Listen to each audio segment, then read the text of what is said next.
Okay then, we're ready.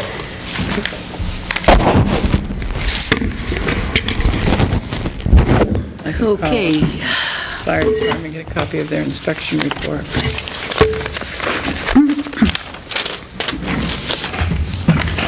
We will open this meeting of January 19th, 2012.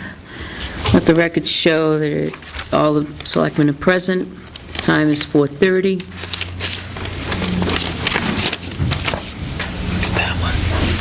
I have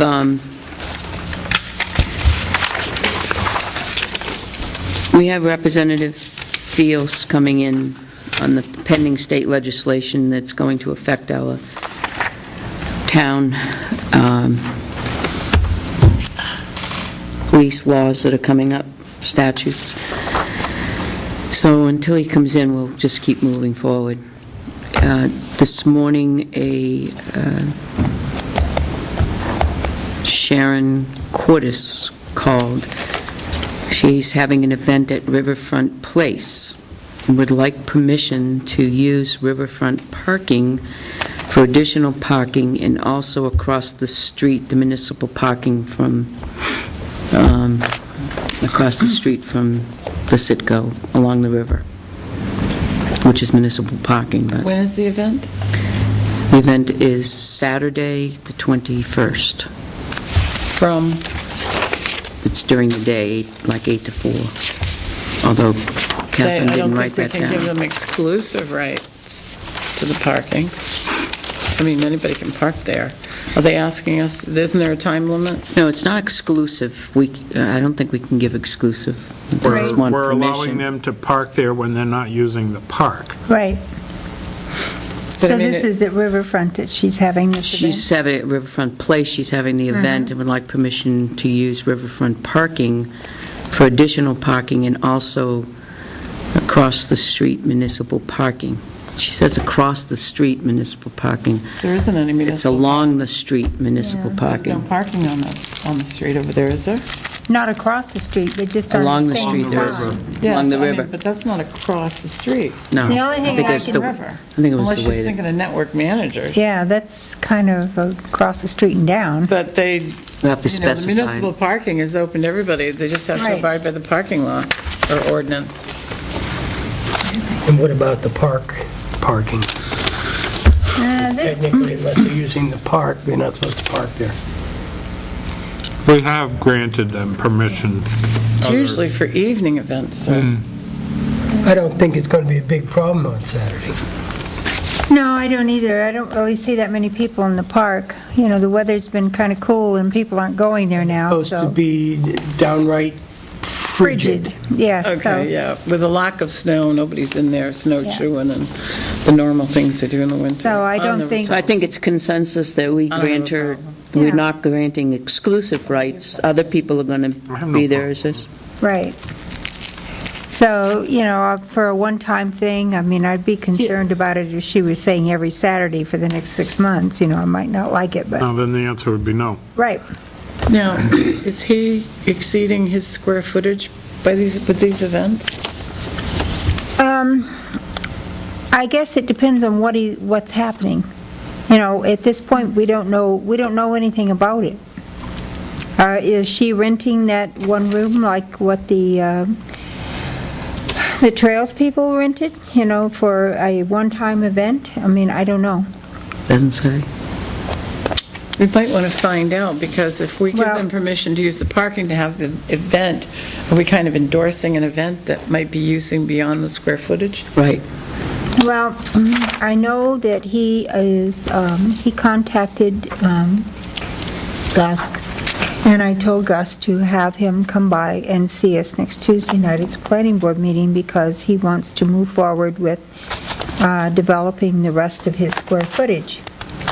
And, well, I'd already talked to Catherine a little bit about this, but when he came in for his abatement that had been turned down, one of his arguments was the town was forcing him to make this parking lot. And I said to him, I said, Jim, the only reason this is what was approved because that's what you brought in. The town didn't say this is what you have to have. They approved what you brought to them. Now, if you want a gravel parking lot, put in a gravel parking lot. All you have to do is just let the planning board know what you're going to do, that's all. And that doesn't even require that you come back in. A short note to the board would... So anyway, so he wants to move forward, and so I said to her, I said, well, why don't you just call him and say, look, the board meets next Tuesday night, you're welcome to stop by and talk to them about it, and leave it at that.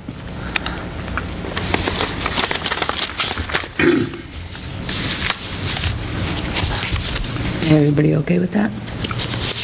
I am, yeah. As long as, since the planning board is active on it, then I guess I'm not worried about it. Okay. There was no special permits required for the trails No. thing. And we also, if you recall, got permission to use, of course, we used the parking at that place, we used the church, thanks to Norm checking with us, for us, and we saved the parking there at Riverfront Place and the park for the handicapped people. So that worked out very well.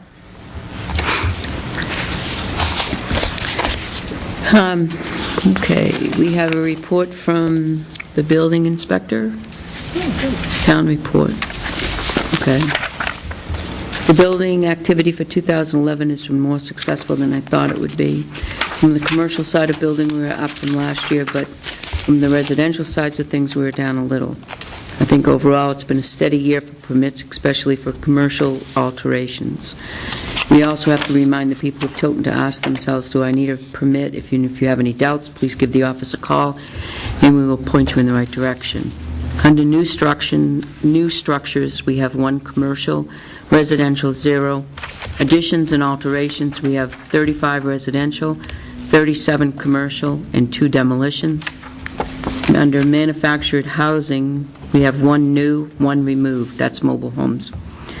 Under permits issues, we have electrical 20, plumbing, it needs to be corrected, 8, signs 29, total fees collected $13,635. Respectfully submitted, Al LaPlante.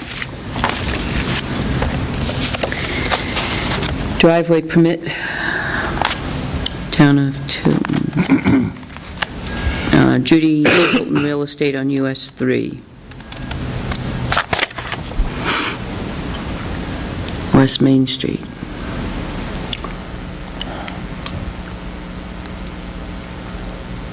One driveway permit. 26, lot 17. She's probably updating the driveway permit down there where, Where's that located? where the country rose is? Yes. I'll read this because it's for people out there that are watching our tapes. This is from LGC. Dear local official, more than $55,000 in higher education awards have been given to regional high school seniors since the New Hampshire Local Government Center Scholarship Program began in 2005. The John B. Andrews Scholarship Fund honors LGC's founders and former executive director.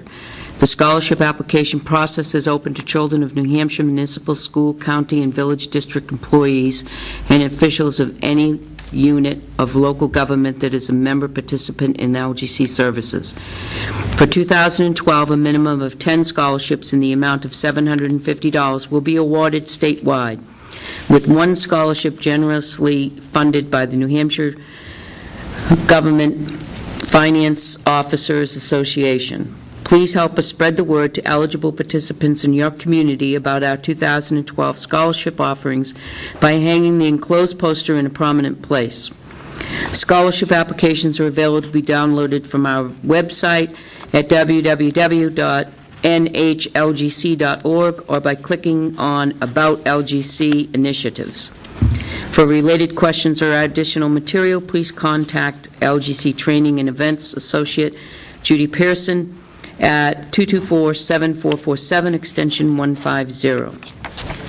So can we post this poster downstairs to make sure that we have participants that are eligible get a chance to do that?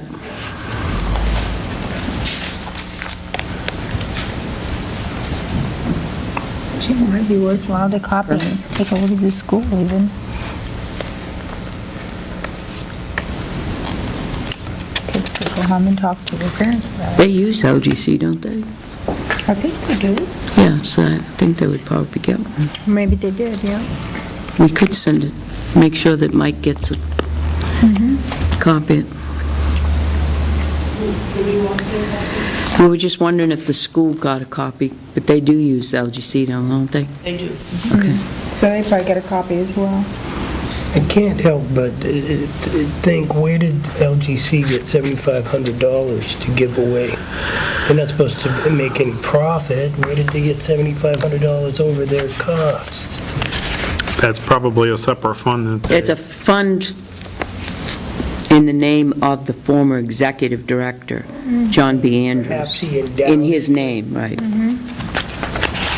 We have Community Action Program audit ending February, if anybody wants to take a look at it, ending February 28th, 2011. We have, I read this already. Okay. That's the dollar store. We have an invitation from the Franklin VNA and Hospice cordially invites you to a reception for Carol Plum, the executive director, on the occasion of her retirement. Oh, Sad. That is sad. That is very, very sad. On Wednesday, January 25th, 2012, at Onions Pub and Restaurant, Tilton Inn, from 4 to 7 p.m. Please RSVP to Nancy. Nancy Tryon. January 25th? Yep. I haven't got my calendar out yet.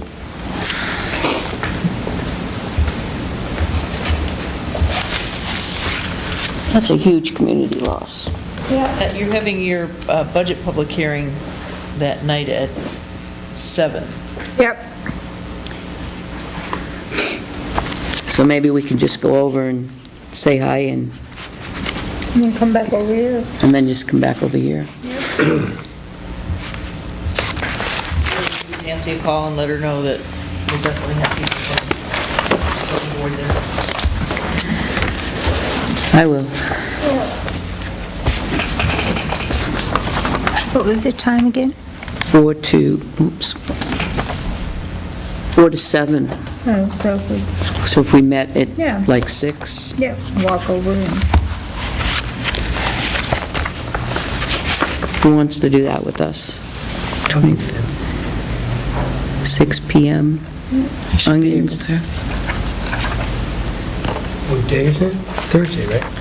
Wednesday. Wednesday. It's We have to just be before here the at public 7. hearing, the budget public hearing. Oh, okay.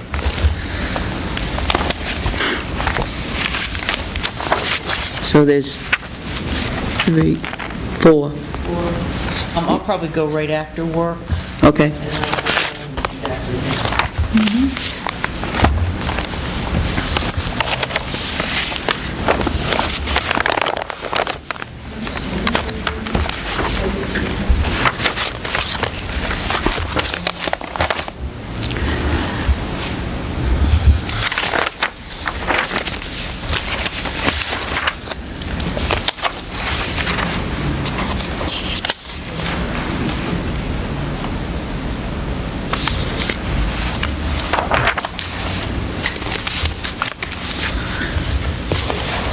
I don't understand this driveway permit. There's already a driveway there. Alter. she's updating. See on the top, it says alter. Read across. DOT, driveway permit, more driveway entrance. I don't see anything that says alter, Let me see it. unless it's on the front page. And Nope.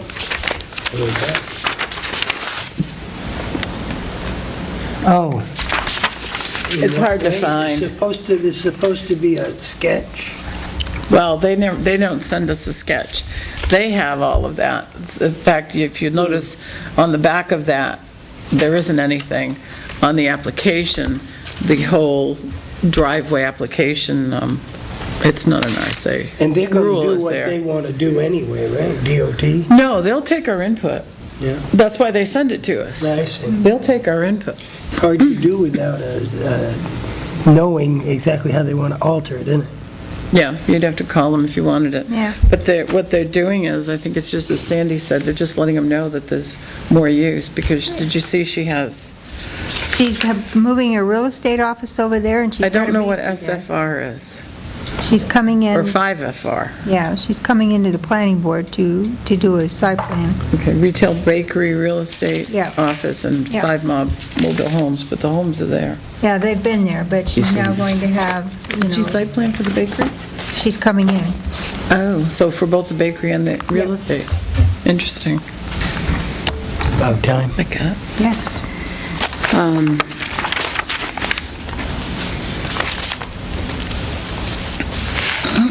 So the minutes of November 10th, 2012.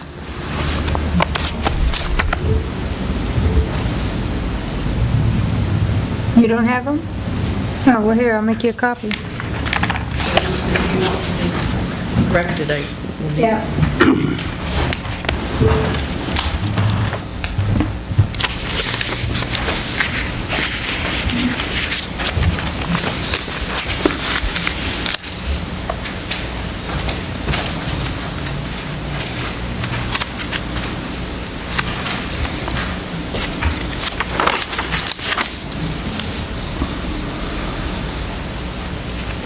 Oh, you gotta pick the bottom. I'll make a motion that we bring the minutes November 10th, 2012 to the floor for discussion. Second. All those in favor? Aye.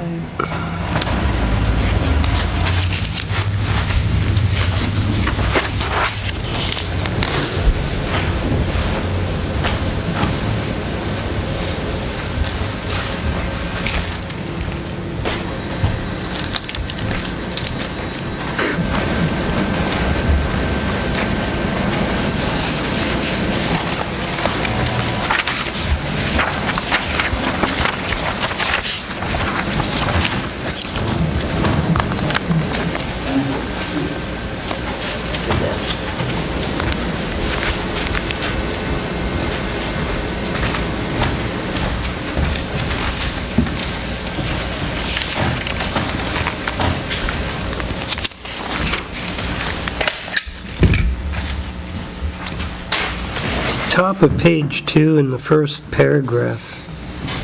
I don't understand that first complete sentence. Begins, Tammy will get back to the board with the MTD 10 prices. Okay.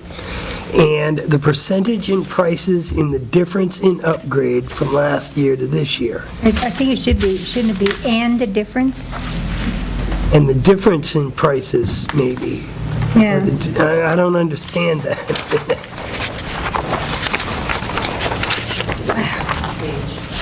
Huh? I think it's second page. That's all right. You just mark on yours. All right, but I didn't, where's my first page? I was gonna say it was all right. So prices, it should say "and," Oh, I see, okay. and the difference and the upgrade from last year to this Oh, year. I see. So if you just write, Oh, I didn't realize it was both sides. All right, I'll make sure I mark them. Percentage and prices in the difference in upgrade. I see. That makes sense. Percentage and, Percentage and prices in the difference in the upgrade from last year to this year. percentage, prices and the percentage and Yep, prices. it works.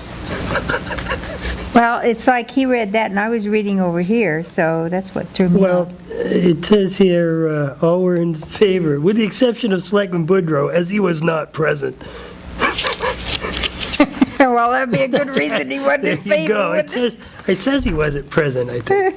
Oh, yeah, in the middle of the approval of the minutes at 9:15. The last line says, "Who was not present." And So it just should, What it should say was Is- not present at that meeting.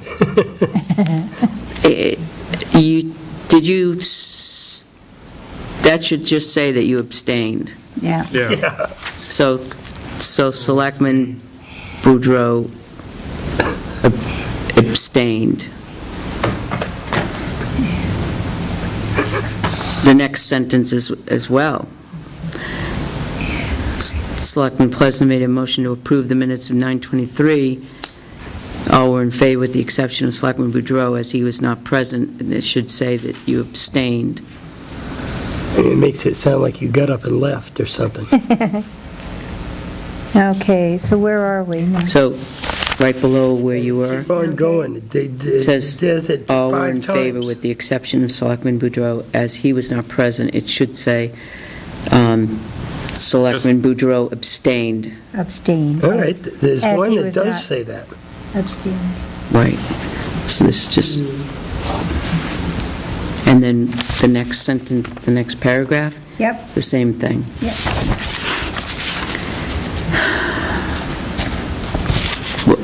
Down further, it says, all were in favor with the exception of Selectman Boudreau abstained, as he was not present. That's fine. Yeah. And the next one after that, that was fine. And then the next Next one one- after that needs to say abstain. Needs to say abstained. This one here. All were in favor with the exception of Selectman Boudreau, who was not present. That needs to say abstained. Who abstained? Right. Exception is who abstained. Exception of Selectman Boudreau abstained, as he was not present. Abstained as he was not present.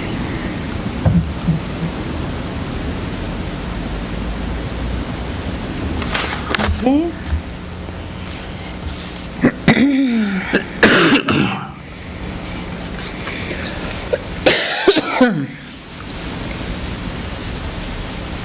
I still don't like that top part. Aboard with the MTB 10 prices. That's and- the name of the plan. Right, and the percentage and In, the percentage in prices in prices, and the difference in upgrade from last year to this year. the difference in upgrade from last year to this year. Okay. Right? Yep. Now, that makes sense. It's just that I hadn't put something in the right place. I was making...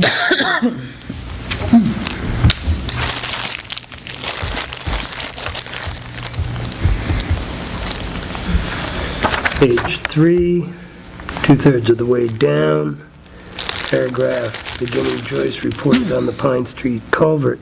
Goes on down here, it says Selectman Dossman asked to have Dennis check into the date for the Ware course. Ware is W-E-A-R.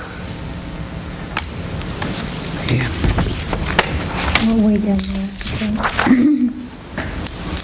No reimbursement.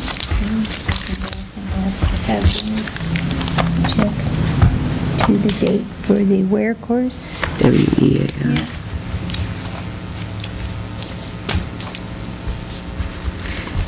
And then the last sentence, second to the last sentence on the page 3, it's Chief Cormier, not Cornier.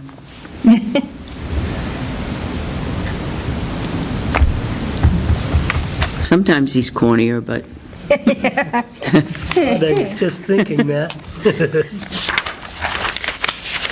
sometimes he makes us cornier, but...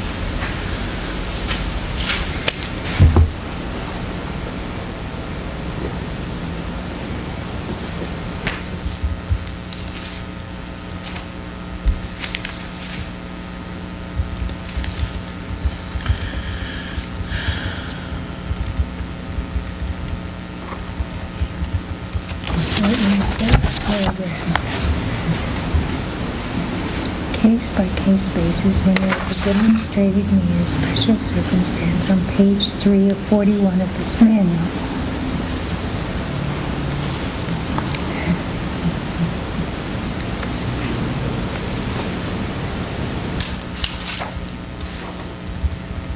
I know what you mean. Where? No, right here.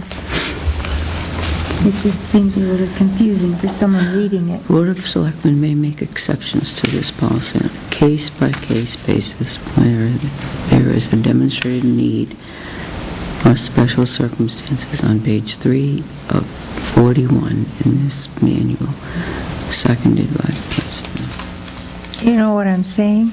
Are we saying there's a special circumstance on page 3 of 41? It's just the way it's worded there. In the interest of clarity, Phillips recommends that Is that this here? sentence be in, he's recommending that the sentence be inserted as the second sentence of the paragraph, so that the first sentence of the paragraph will serve as specific notice that the town reserves the right to change, revise, Right. or eliminate any of the policies. So I made a motion Yep. to insert in the fourth paragraph the language, Right. And that's fine. The only thing, the I Board of think, Selectmen made, but there's no end to that quote. why don't we, well, there's no end, but why don't we say Chair Constantino made a motion that they insert in the fourth paragraph on page 3, the language, "The Board of Selectmen may make exceptions to this policy on a case-by-case basis when there is a demonstrated need or special circumstances," and then get rid of on page 3 of 41 in this manual. That's what I think is confusing it. Mm-hmm. You put the page number up top. Made a motion, the Board of Selectmen may make exceptions to this policy in a case-by-case when there is a demonstrated need or special circumstance. And then it should be, the quote should Right. end after circumstance. Right. And then And cross out on page 3 of 41 in this manual, and then insert after paragraph Yeah, up top. on the top, On made a page motion that they insert in the fourth paragraph on page 3, the language, the Board of Selectmen. Yeah. Okay. Doesn't that make more sense now? I think it does. Does everybody else get that? Yeah. I got it the first time, but I was here, so I remember what Yeah, happened. but I mean, if you weren't here and you Yeah, I read that, it wouldn't No. make much sense.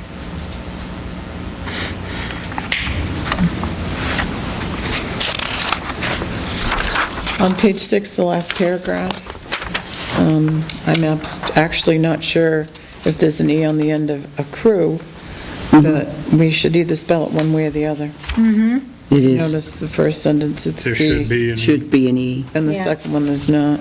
Right.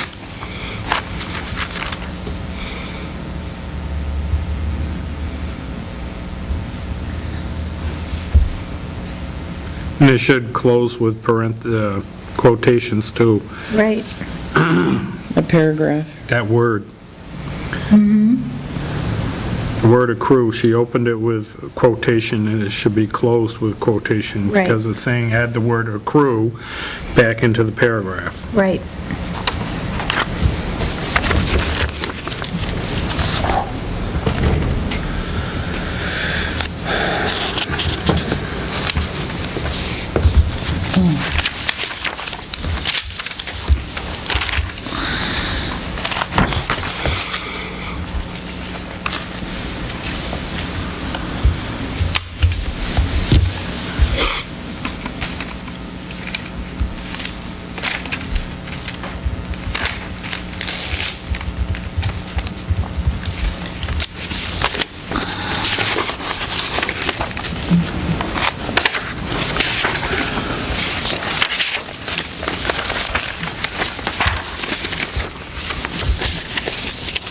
Page 7.7, going down here, and it says that, while the town may have a legitimate basis,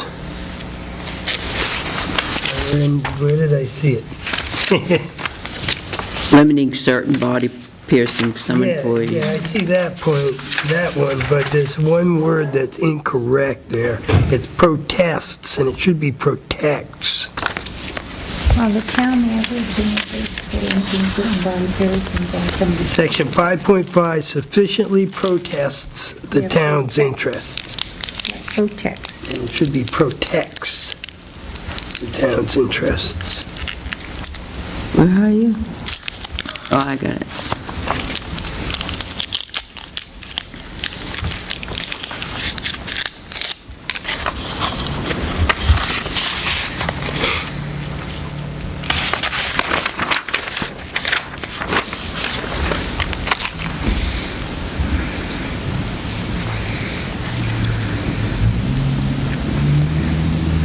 Disciplinary action will be just and That's got to be just cause. I was going to say, shouldn't it be just cause and in proportion to the seriousness of the violation? Yeah, it should say just cause, not just plain just. Where are you? Page 7, number 8, the third line down in number 8, it says, "In each instance, the disciplinary action will be for just insert cause and in proportion to the seriousness of the violation." That's what your motion is over here. That's what I was reading that with Yeah. what you were saying. Right. You see in the second paragraph, this is exactly what Yeah. you're saying. Yep. And what- For just cause and in the protection. So she just left In cause out on proportionate, the other right. side, that was all. Our town meetings get very long.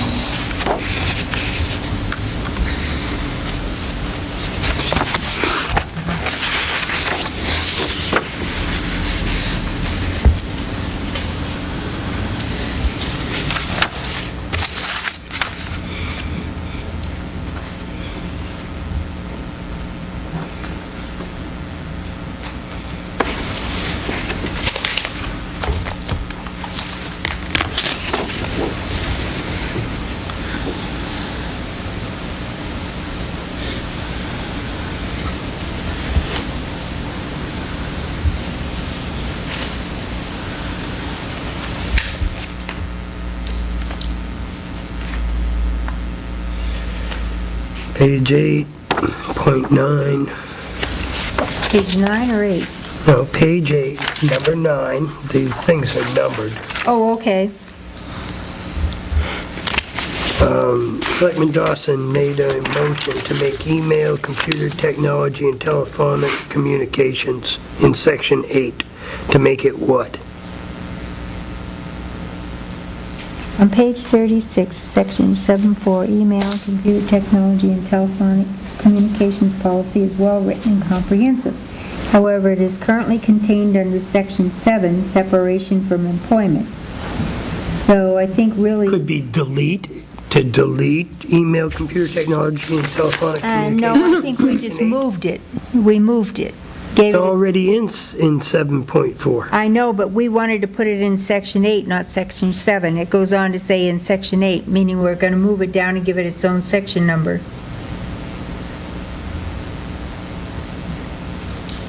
Okay, So we'd be splitting them. The separation from employment would be section 7.4, and then section 8 would be the email, computer technology, and telephone communications. well, then the word would be move, not make. Yes. The word is what I'm wondering about. Right. Well, then I would think probably it would be more clear if we put move there. And then you move it into section 8. Right. Or just leave out IN, section 8, make email, computer, technology, and telephone communications, section 8. That makes sense. Now, what did you say, Catherine? Just leave off IN before section. Then it would Yeah. say, motion to make email, computer, technology, and telephonic communications, section 8. Okay. Okay, I see. Either way. That could work. Yeah, and we'll get rid of move and leave it at make, and then just get rid of in. Okay.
appropriate.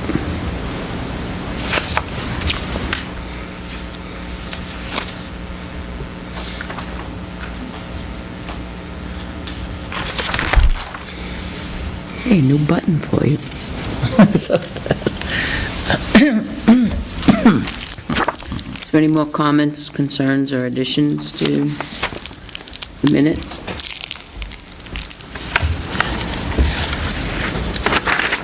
I'll move that we accept the minutes of November 10th as corrected. Second. Motion's been made and seconded. Any more discussion? All those in favor? Aye. All those opposed?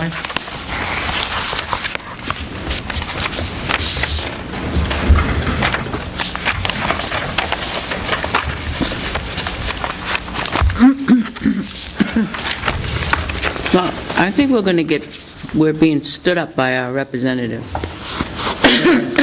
I was wondering about that. He might be in a late committee meeting, fighting for our rights. He could be. Very well. Let's keep moving on. To Chief, think. do you have the answer to our questions that we sent out via email on, want to come up?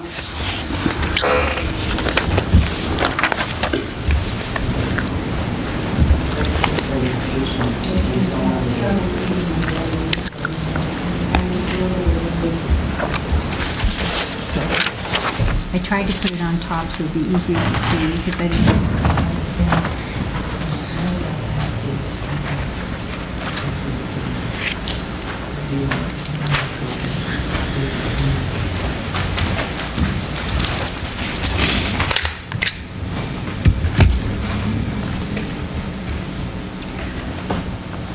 Just have one? You make copies? Yep. Here. Everybody needs one.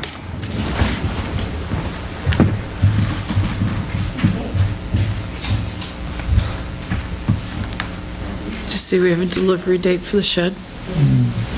It was quick. Did you notice that the email was from him?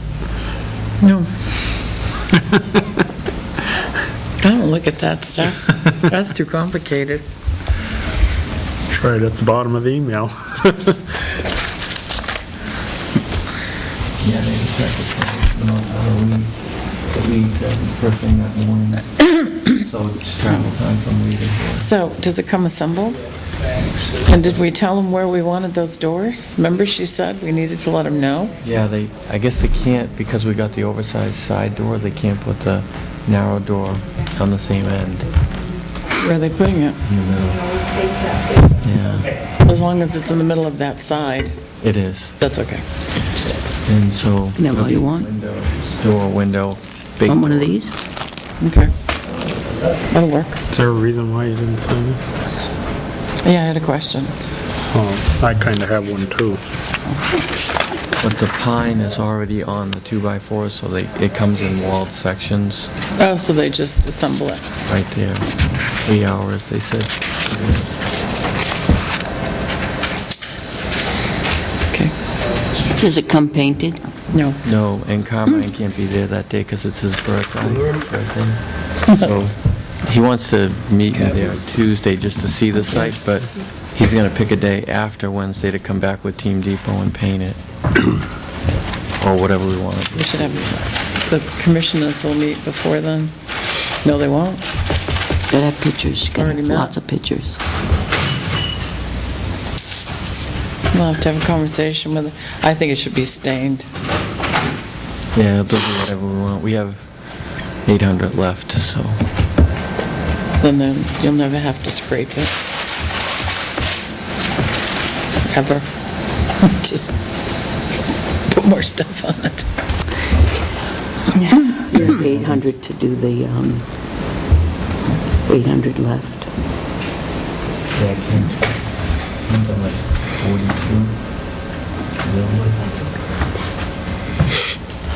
Bet you don't have enough for a snow blower.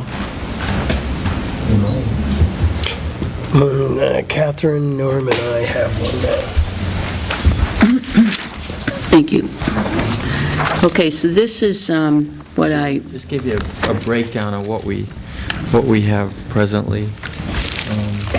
so I had asked the chief in regards to the bill that we received. Oh, here it is, I pulled it up on the,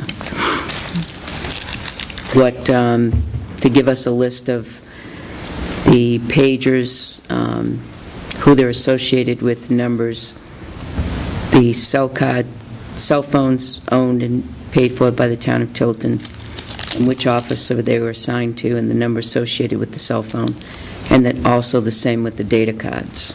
So this is in response to that communication. So, We had a question that we didn't know.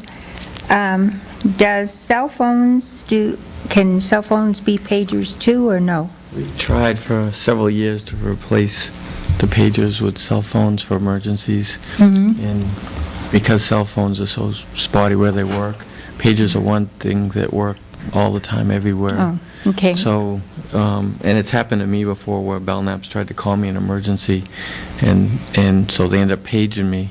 And I always ask them, did you try my cell? And they say, yeah, we couldn't get you. I had no cell coverage. But the pagers always work. So basically from Concord north, we kind of rely on those for emergencies. But when I got hired, everyone had one, and a lot of the guys didn't want one. Their cell phones worked. They were happy with it. So we kind of pared down the list to what you see at the bottom there. And the lieutenants share one. And then the rest of the guys will have them through the SOU. But two of ours, mine and Chris's, are actually paid for by the SOU, and my phone's paid for by the SOU. So these we shut off, and that one's going back. So we'll only have 3 pagers on the bill. What, is he going to a regular cell phone? Or? No, he's going to step off the team for a while and just focus on other stuff. So that will only leave Merrick, Luke, and the lieutenant. So 3 pages, which is a big change from in 2008. I think we had about 12 or 13 of them. so we have 5 cruisers, I'm sorry, 2 cell phones for 2 cruisers. Right. So the 2 frontline cruisers Each have a phone in each there. have a phone in them. And then we have a supervisor's phone that's in it. Right. And then we have 3 air cards, which are in the cruisers, the 2 front lines and a supervisor. They run the MDTs. So Can somebody tell Right. me what an air card is? Internet, yeah. internet, it runs spots and everything else, and So They why, run a plate in the car that they run the plate number, they have to have internet in order to do that. communicates through our computer so system. this is the device that pulls it into the machine? Correct. It's like a little It's antenna. like a little satellite. Okay. Device. And because they're in the cruisers, you have to have one for each cruiser. Yeah, all the cruises in the state have them now, air cards. It used Right. to be, years ago, we did it by radio, but it was too slow. If you were to wait on the side of the road with a car stop years ago trying to get through the radio system, you'd have the people pull over for an hour. Right, so, Now it comes right back. now I have a question here. I have a different number for the lieutenant to reach him on his cell phone. Are they using their personal cell phones? If they're in the building or walking around somewhere, they could probably be on their personal. If they're in their cruiser, one thing we don't want them to do is calling suspects on their own phone or potential suspects, and we don't want people that could be potential suspects calling them. So if they get a call from Belknap to call somebody about a crime, they really should use one of these phones and not their own. Why are we even allowing them to use their personal? I mean, I would think that it would be more It could be dangerous like, than yeah. not to, They would only communicate with I or the board or all on their own. They won't. None of them will call anyone. but if they had their own, they wouldn't, they could leave their own personal one in their locker, correct? Right. I don't see on this list cell phones for the detectives. They don't have them. Okay. Yeah. I see phone, what is a phone device? That's a cell phone, Yeah, it's a cell phone. a cell phone. It's something they use for investigations. Okay.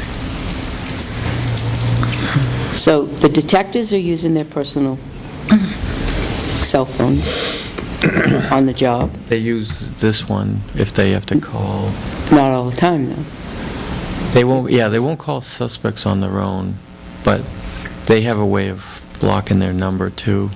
We've asked them if they wanted phones, and at one point they did have them, and they wanted to get iPhones and some of the new smartphones, and so I said, well, okay, because at the time we didn't have those, we were just using regular phones, and so I said if you want to use your own you can, but no one on the department wants to call suspects on their own phone. No, I don't blame them. Yeah, so. I wouldn't even want it to be, So Well- we haven't had any issues with the phone arrangement, with what we're using. The biggest things with the cruiser phones is the guys have to keep them charged and keep them in the cars, and so that's what they do. do the detectives have air cards? Now, with the smartphones, they would have their cell phone and the built-in modem for them, because they use them as a modem too. Yeah, they could too. You can use Now it the as phones can be an air card. Right, can be your air card as well.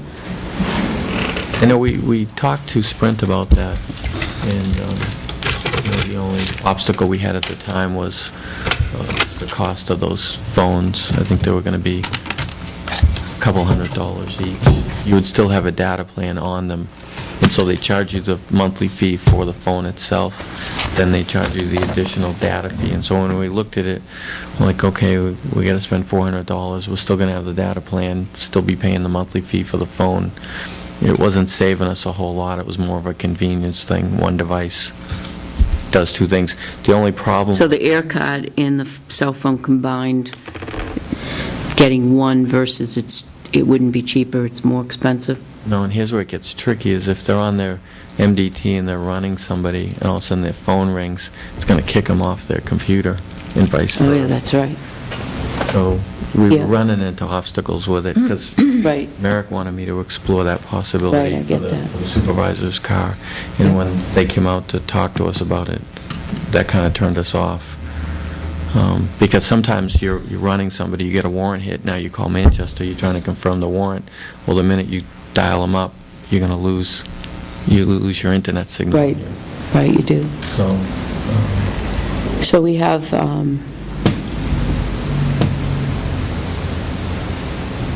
two cell phones. We have the patrol.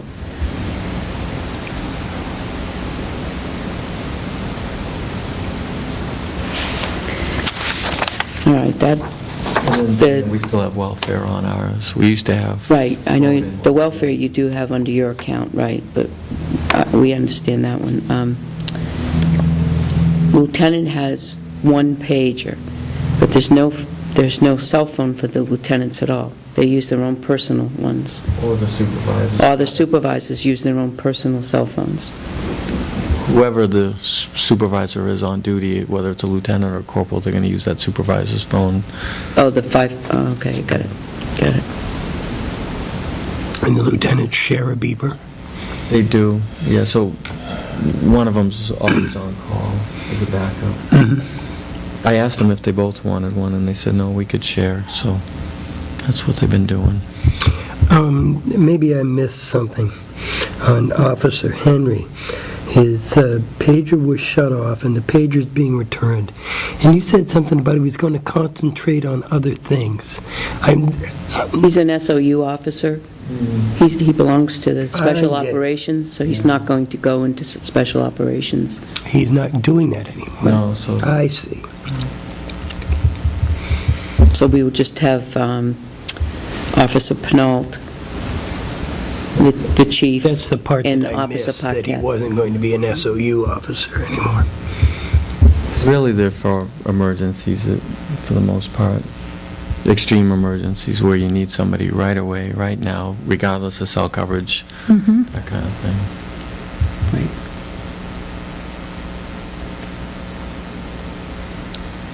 Okay. We had a lot of questions when this came up, and we saw it on the, because we were Absolutely. going back and forth, why the cell phone, why the pager? And you've answered our question, because pagers will work where the cell phones don't, and cell Right. phones will work with the, Yeah, it's kind of... So these air cards go with portable computers? yes, that's what they're there for. Actually, if you had like a laptop at home, you wouldn't need, if you had an air card, you wouldn't need broadband or MetroCast to give you internet. So what It happened? really could be a savings depending on Depending, what yeah. you're paying. You have to My compare. brother has an air card. He has problems getting stuff sometimes, but he doesn't pay internet fees. Right, So, it's something to consider. And So- if you really don't have that problem where you don't have to worry about being kicked off a computer, that device that does both is actually pretty good. So what is the cost of an air card per month? It's about $59, $60. Well, yeah. Well, it We depends get a on, government we get a rate, government, Right. So it's like 39, but the but it's public $39.99, might yeah. pay 49 or 59. But I mean, when you start talking costs like that, what I pay for my internet connection through MetroCast and what it would cost me for an air card, And it goes up It's a 10% wash. every January. Yeah. and So you it's can just use some- that air card like almost anywhere. well, I have wireless at the house, so even with our little thing, we can, and we're on the, because we have the MetroCast, so, and that's, Yeah, that's me part You of could it. be driving along in a car on a long trip and have your internet. Well, Well- computers now, like mine has a built-in air card, because I can bring my laptop here and tap into the, No, that's different. No, that's a wireless card. Connection, not an That's air a card. wireless. oh. What's the difference? Yeah, all It right. taps Yeah, into yeah. the wireless here. Except for the I get it, yeah. configuration, what's the can leave it difference? on. Does one provide more than the other? Well, No, it's a configuration, because the air card is actually a satellite that, You can take with you when you leave the jurisdiction of this one? yes, Right. right, so you could So the be, detectives have two.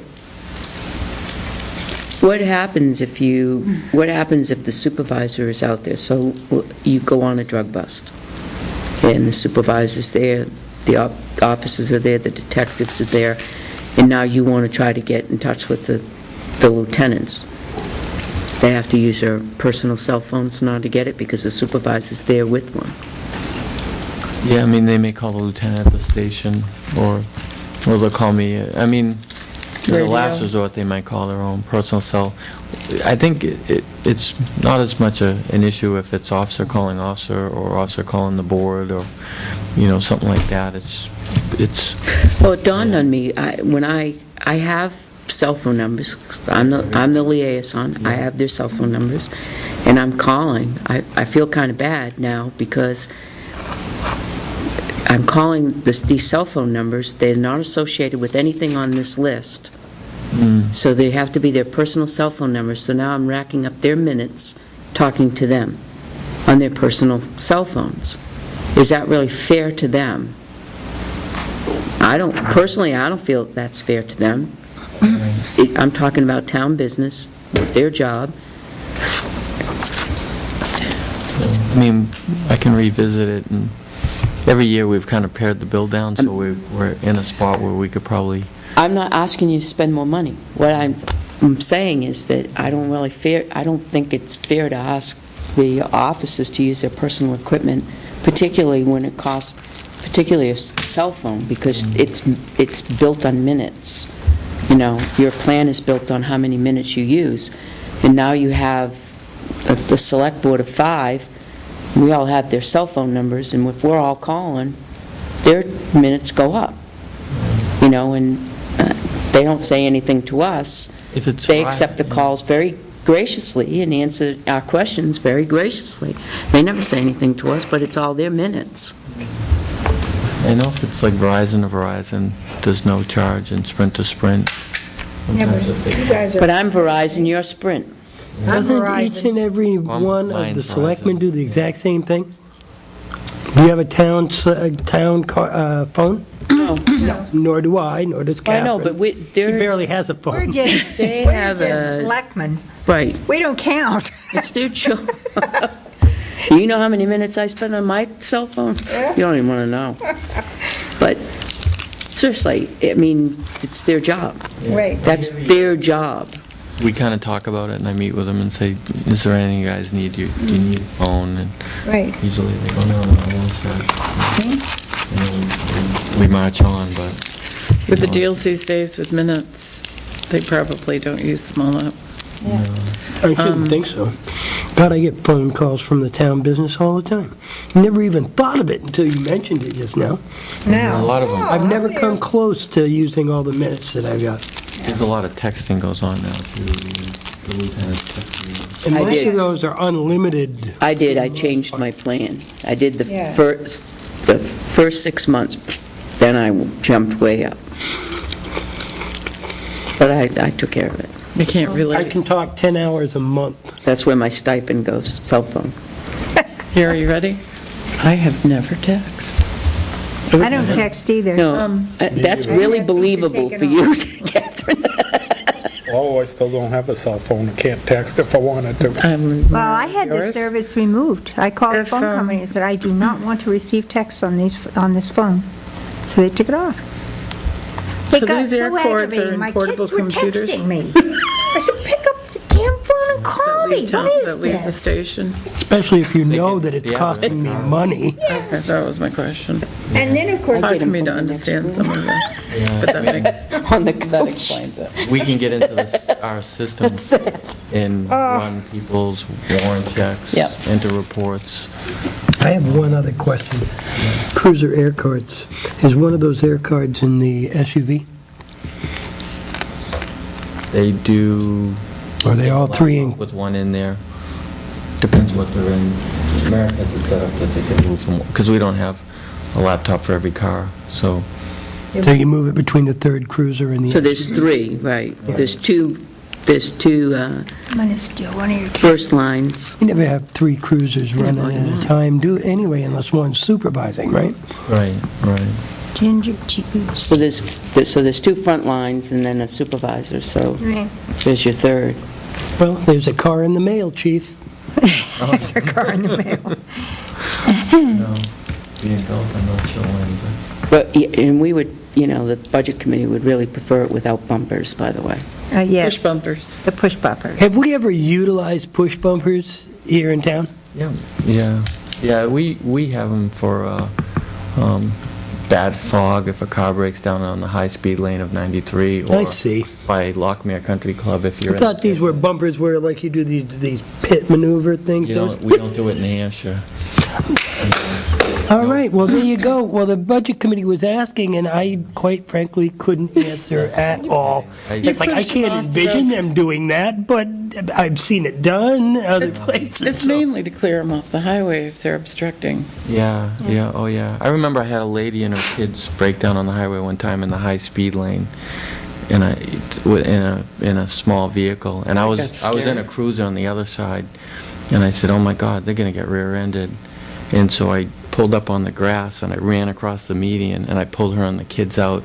No sooner did I do that, a car Whammo. rear-ended them, and that thing exploded like a bomb. And after that, I was like, I'll never leave a family sitting in a car in a high-speed lane. But if I tell the guys, there's a time, like if a car breaks down and you got thick fog where you can't see the hood of your car, and they break down in that dip by Lockmere Country Club, get them out of there. I know that. You know what I mean? Then I would say we So- buy the second push bumper.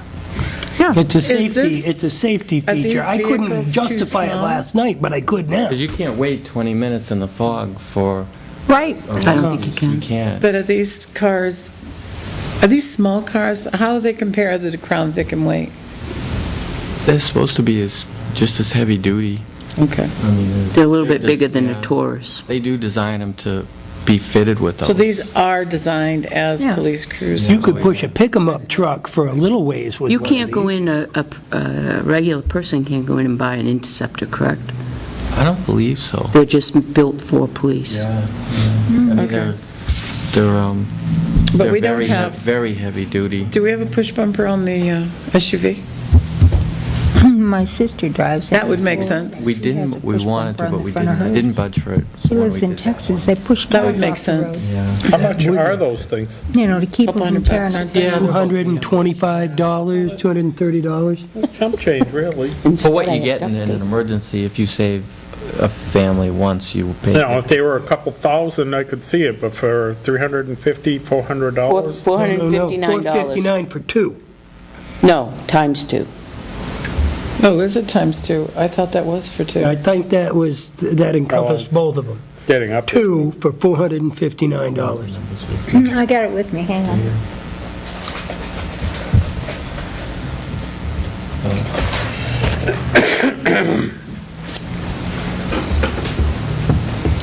And then we'll. I think it's $459 for one. So do the other officers that belong to the SOU have pagers? $459, did you say? It's just Chris and I, and we have them. Yeah, it Oh, says that's here, right, they're paying for yours. CB 400 push bumper, quality 2, amount $459.98. Should be extended.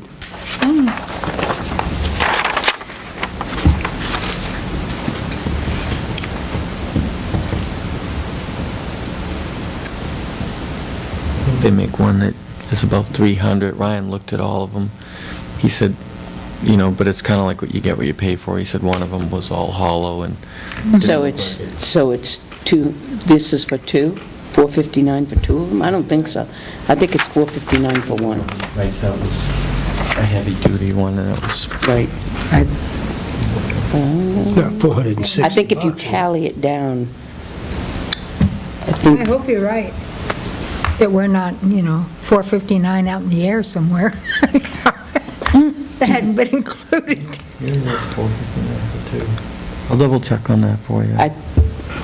if you look at the list, do you have your, These things to do you have your survive. thing with the our packet with the encumbrances on it? Cell phone The whole pagers. packet that's stapled together? Yep. Yeah. Because that one will tell. Welcome to the 20th century. There you go. Kathy. Hey, I can get you a price on my last It's right one here. before we I leave. need, Oh, I know. my big priority is building a hog trough. There you have it. And getting the steam shovel running. It is. I'm It's surprised. just a track issue, I know. I know Satina's a good name. That's like a quality one, so. $209.99. Unit price.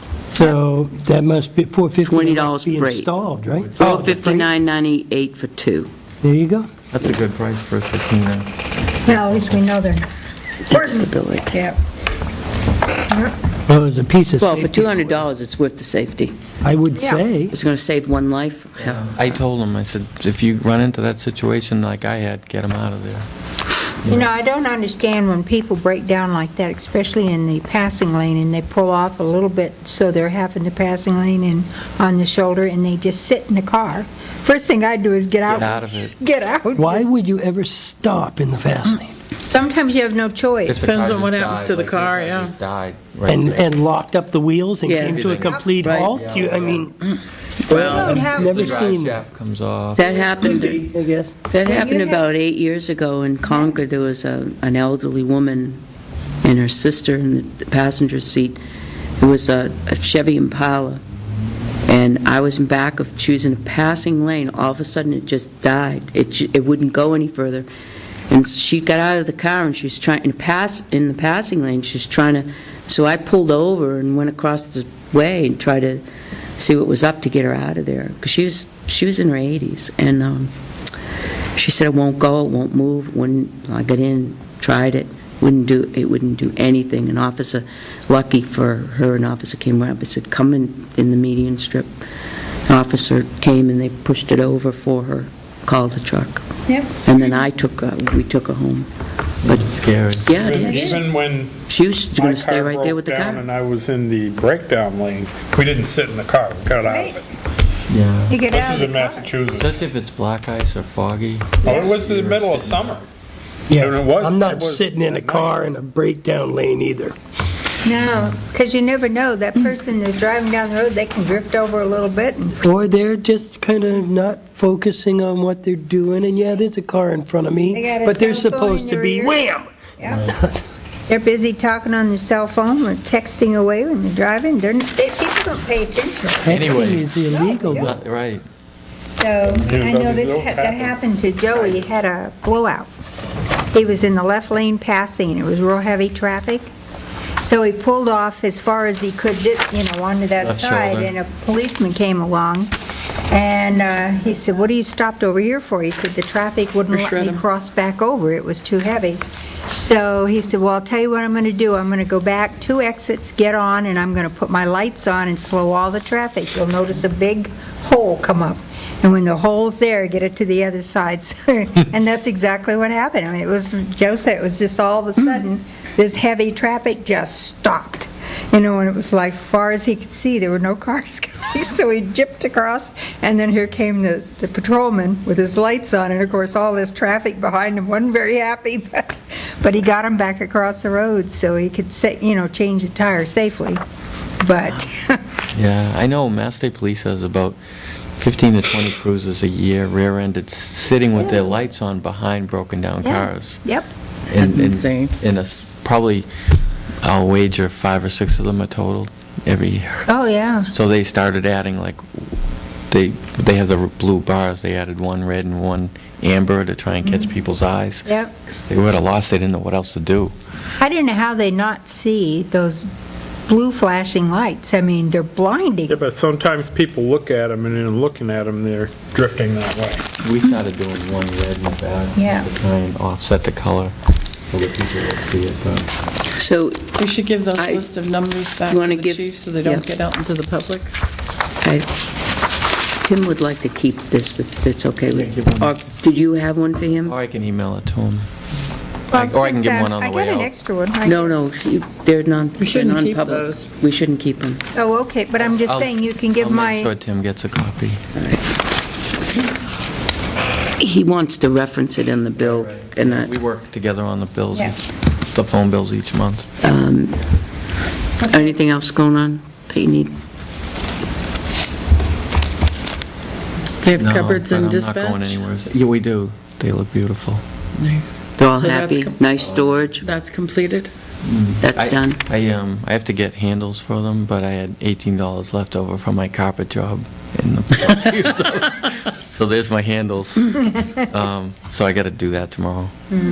Little fun project. Is all the but flooring because, no, not yet. He's coming next week, I think.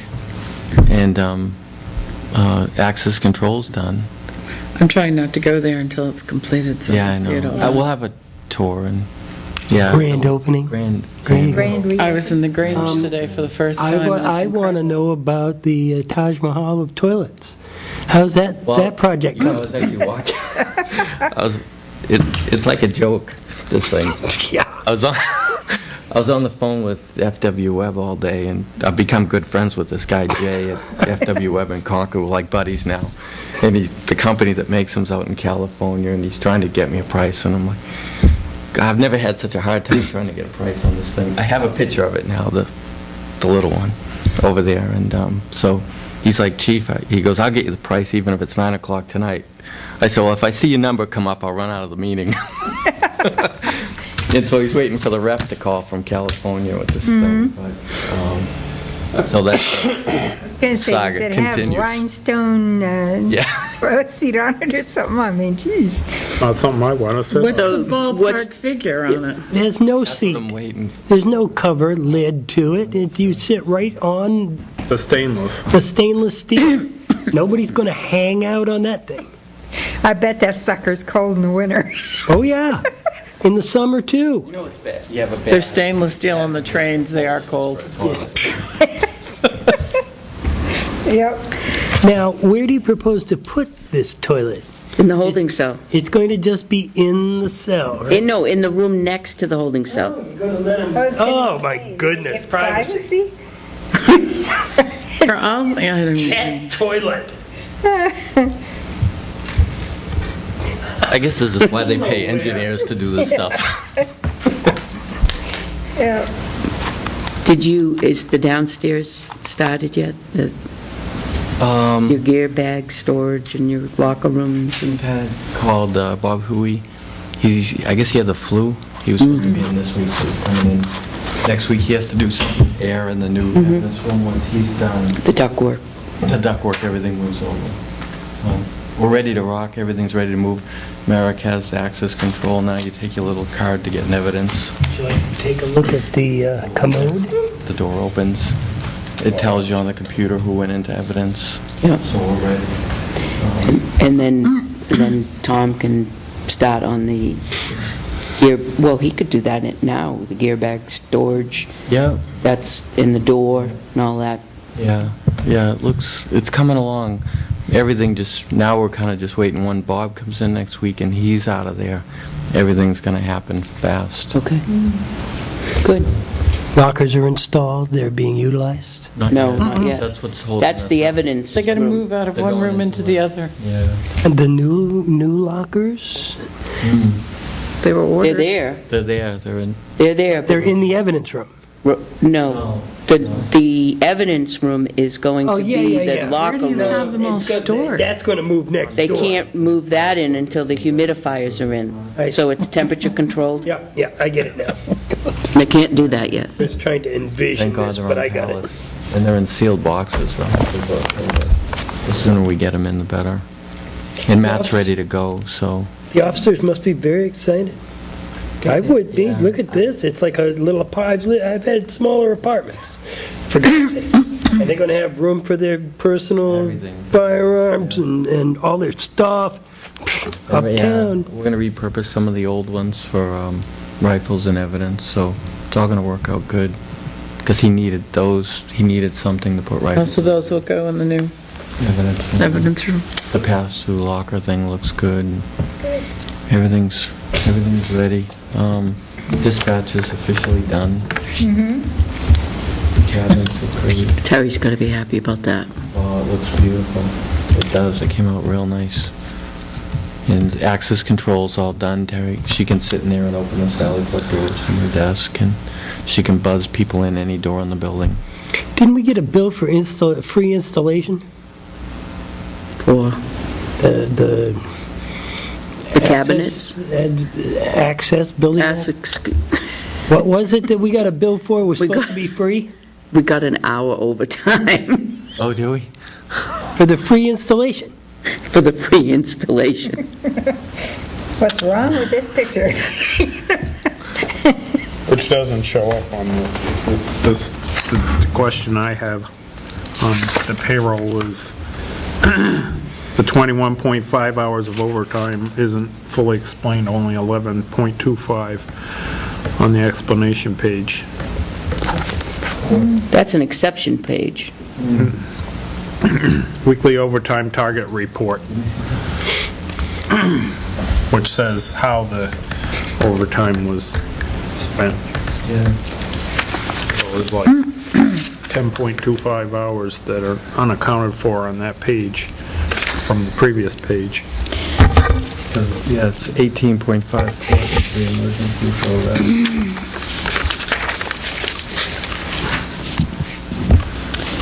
So we're going to need to get with Dennis, because those bills are coming up for a vote soon. Some of those bills that we wanted to Oh, talk yeah, to yeah, Dennis yeah, about. What bill? That there's a couple of bills coming up in the I- House about Oh, Yeah, the right to when you bear said arms Dennis, in I was school. wrong Dennis. yeah, I'll email you, I have a list of them, I'll send those right now. It's a PDF list of the ones that I was gonna go over with them. With him. I'll shoot it over to you. Maybe we can get them in next week. 5,000 pounds. Guess they can beat the heck out of these things. Okay. Any more questions for the chief? Great job. Moving right along. Where's the flush Quarter six. Is it moving automatic? right along. button on the wall? You have to flush the toilet for them? No, Joyce. Well, that way they can't get rid of something that, Joyce. Well, no, that makes perfectly good sense. Joyce, you ready for us? All right. Now, did you want to go ahead and do your selectmen's report? Well, whatever. We can do that, or, no, come on up, we'll take you. Then we'll go through our reports. Oh, Peter thought I meant him, so we can take him. He's just getting closer. He's getting closer and closer. Did you want to talk to us about something? Yeah. Okay, go ahead. You want me to? Sure. No. Oh, I do. I love it when you talk. It depends. Bring it. Aisle 9, Market Basket. Odd you would know that, but hey. We don't question that. A few years ago, I'd approached the selectmen on creating some sort of checklist. At that time, it was for planning and zoning. So when projects went in, if sewer was there, we'd have them hook up as opposed to putting in septic. Right. A perfect Didn't they? example, Valvoline has a septic. Yeah. The interceptor is at the railroad track. You can't get much closer to it. I know, but at the time, I mean, I'd have to get the minutes out to check it, but at the time, there was an issue there, and they wouldn't let them hook up for some reason or another. Well, it's funny because no one approached us because you go through us and then Franklin. Well, I can tell you this, that every site plan now that goes before the board, every one of them, that is one of the first issues. When the site plan comes into the land use office, they're advised to call all the different departments that might be involved. That includes sewer, water, fire. Because I didn't see sewer on your checklist. But I understood it the is. checklist was also so that when the report came into the planning, that if it involved sewer, it would go to sewer. Right, and this is one of the things I always call, and I check with Johanna, every case that comes in. Did so-and-so contact you about seeing the sewer commissioners? Have they sent in an application yet? Okay, because I have a second part tied in with it. Real estate transfers. Yeah. We've had two. One was a residential, that's $26. Another one was a commercial, $2,500, that we weren't notified of the change. We're looking into the legal to see if we can go after the closing company or the realtor. That it changed hands, and we got no contact for a final billing.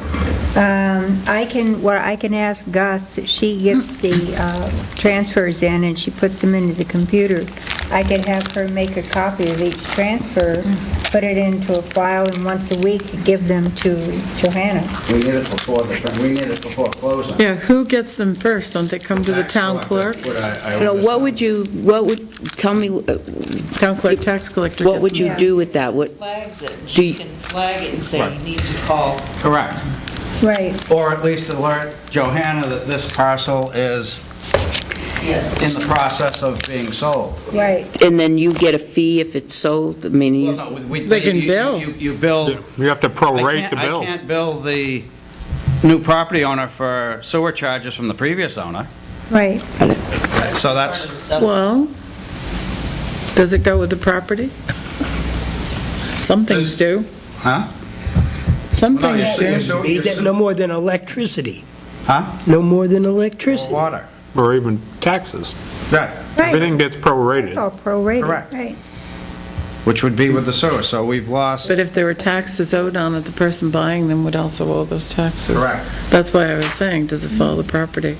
Sometimes when it has to do with What was happening is it was municipalities, less than a year, it because does. each year, at the end of the year, any balance we do turn over to Cindy.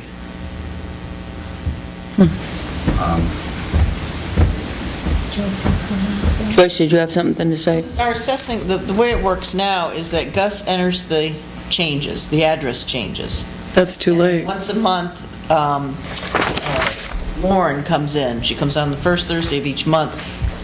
Lauren checks what Gus has done and does all the sales data. But as soon as those changes are in the system, they get too called late. over to... It's too late. Because those are being done after the sale. This is done on the closing, by closing. Okay. What they're looking for is on this date, what's the final bill? Just like what's the property Pre-closing. tax. Okay. Then there is an ability to attach notes to each card. On each assessment card, it will say if it's, yes, because it's in the, But then they would have to look at each assessment card to see if there's a note attached? No, it would I already, mean, it already when in that there. comes in, notice comes to town hall, it comes to the town clerk tax collector's office first. They're the first ones alerted of that. To get the call. That's where it has to be Correct. Right. sent to the sewer, at that point. Right, so Because we by the can go time through and Gus gets flag it, them it's all. right. Yeah. Flag Yeah, I them no so longer own it, that it's not she mine. knows that it's sewer. So if they call up, when she calls up the card, there's going to be a note flashing at her saying, this is on, gets a sewer bill. So perhaps Johanna could speak to Cindy and work out some way of notification. Yeah. Because it Now, sounds don't like the that's where it town has to card- happen. Don't the Yeah, tax it'd be cards, between- assessment cards already say whether it's on sewer or not? It does, but it's more of a zoning thing instead of an actual use thing. Because all the town is, well, we have the betterments that are flagged, but not Right. everybody else, only the betterments. So, but I mean, if the property, if I pick up a property card, doesn't it say in the property card that the property is on sewer? Public sewer? It would be in the zone, because it's zoned with sewer. There's a code for sewer, but doesn't necessarily mean that the. Oh, so you have to look at the code. Doesn't mean it's hooked up. Right. They're assessed as if they were. Well, it That's would all seem they like, Go ahead. maybe we need to talk to Lauren about why can't you look at the card and see if it is on sewer? Yeah, but that wouldn't help in this The simple situation. solution is any pending sale, notify Johanna, and she can say, yes, it's within our Yeah. active lines, or no, they're not, whether they're outside the lines or they've yet to connect. If Johanna could work that out with Cindy, that would Yeah, be the that'll best, have because to she be- usually gets first notification. Yeah. Okay. She get the phone calls and wanting to know what the taxes are and, yeah. Then that way, that information would be in the tax program, not the assessing program. Right. Yes. Because in the assessing program, it's after the fact. Right. Well, and they can't be looking at, through the cards to see if one's flagged or not. No, but a quick call between the two, it's, Yeah. Right. Yeah, Cindy and Johanna can work that out Yeah. well. they usually give you They do well 2 or 3 together. days Yep. They do very notice. well. Okay. Joe, you heard my predicament the last week? I don't know, did I? Chains and studs? No, we're moving the skating rink to Manville I Road. did not. Oh!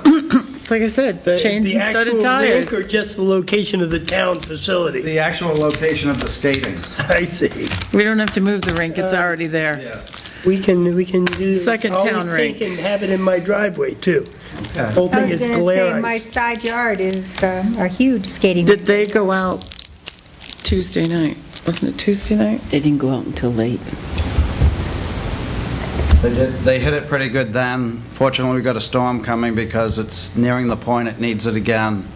Without the salt between the tractor trailers, school buses, the sand gets pushed aside and you go back to, basically after the Thursday storm, we had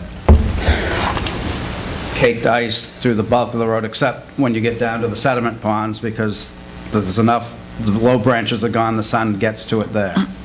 I understand that, after I went up there the last couple of days, it is, I'm afraid to drive onto it, and then come back out and try to turn around and come back out onto Route 3. It definitely is a safety issue. I really don't know what to do.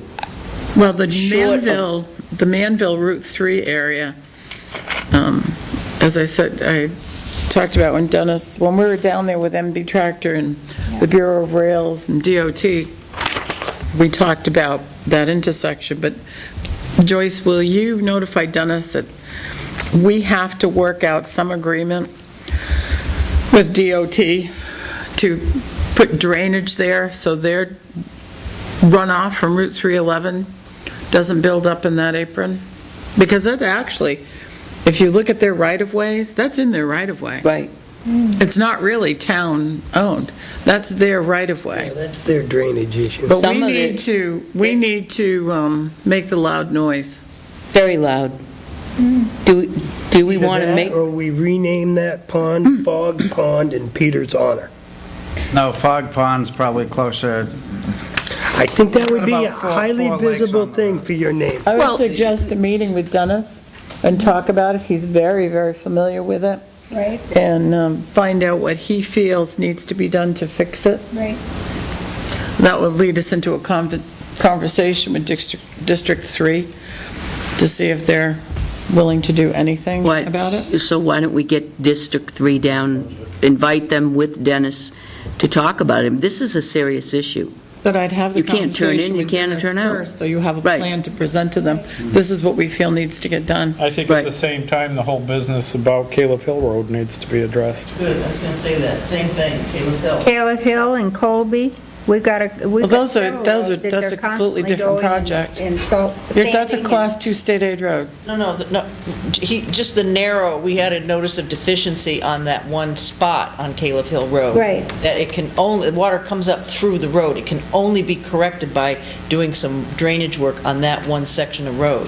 I can tell you right now, I addressed that with Dennis last year or the year before on Caleb Hill, and had DOT out there, and I can tell you right now, they said they saw no problem with the drainage on Caleb Hill Road, even though at the time, it has its usual, and I'm sure it's right there now, and I haven't been up there, cake of ice.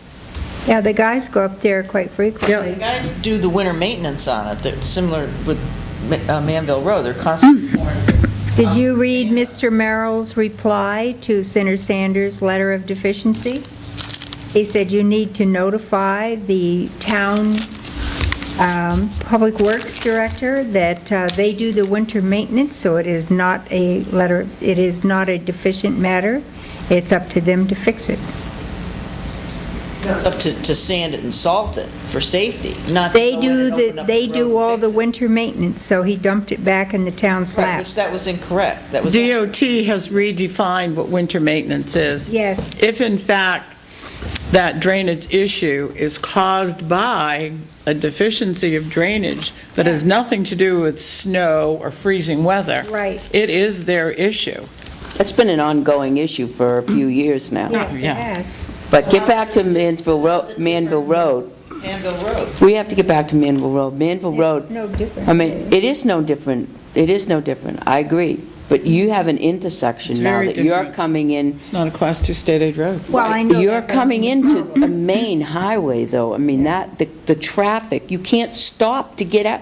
You can't stop there. The traffic's going close to 50. And the ownership is completely theirs.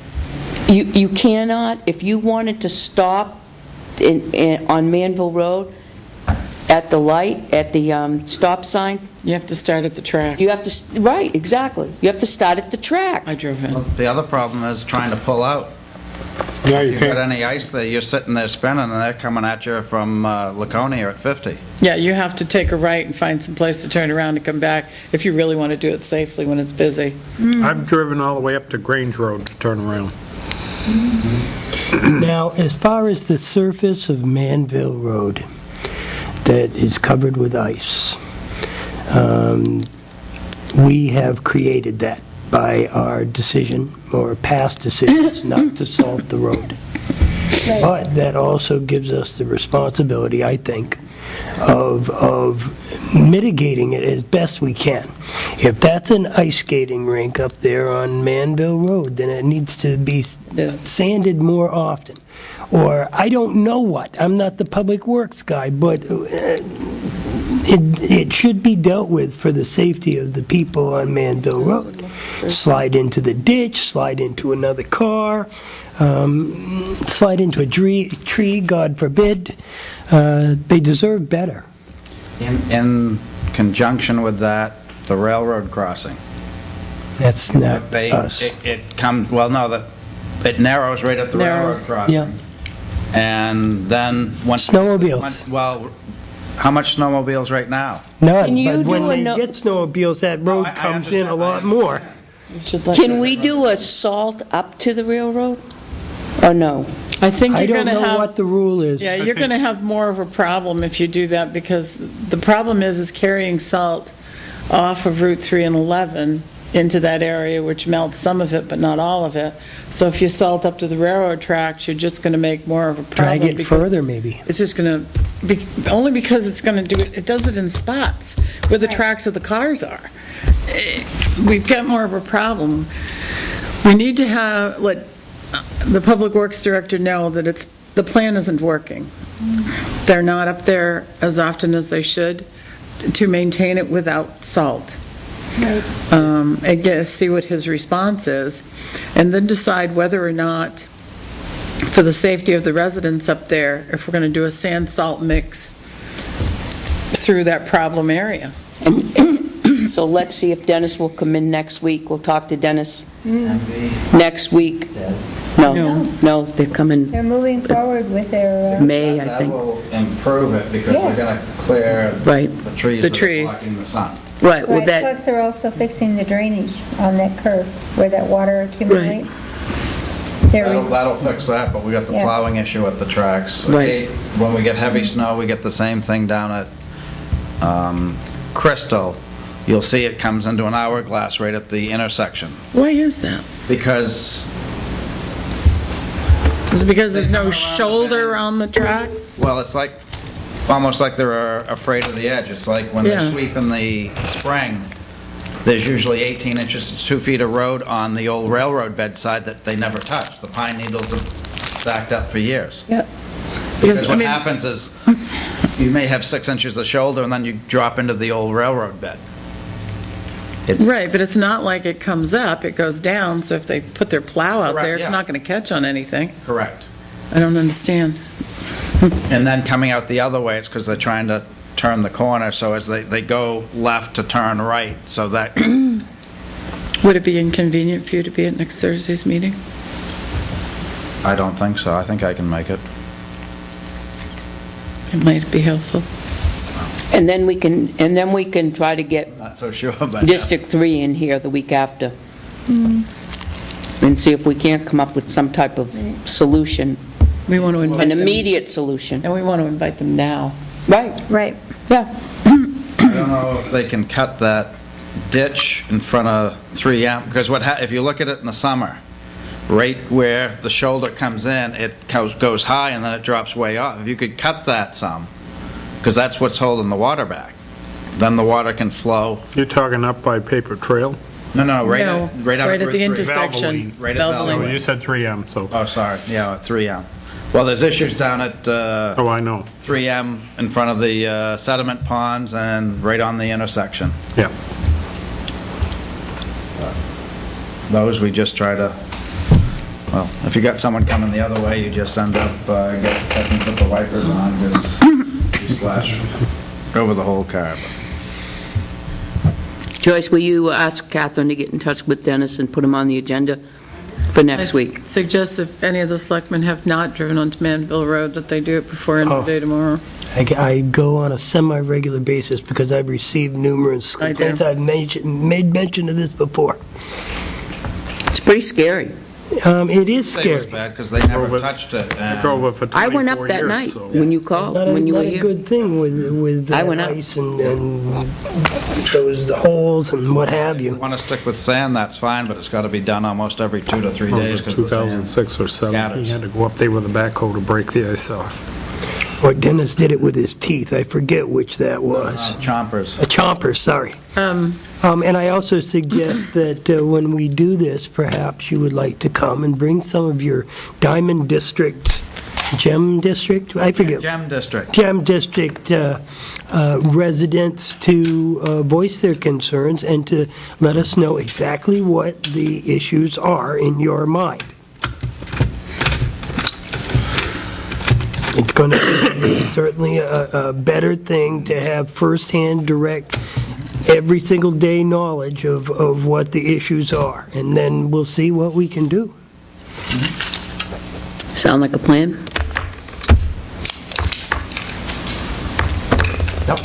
We have a delivery date for the shed, 25th. So we might be putting our own water on before spring? Possibility, because that's next week. I thought water was going on today. Well, That's the fire department. the fire Oh, de- okay. We're having to rely on the fire department to bring the water because we don't have our own system. Right, If we I had gotcha. our own system, they Right. would have been flooded long ago. Didn't we actually receive the grant card or whatever it is. The shed The shed was delivered ordered Wednesday. yesterday. It's being delivered next Wednesday. Well, there you go. And then we hook up the well pumps and we're in business, right? In theory. Well, I don't know what they can do because it's so frozen. But I'll have to call Greg.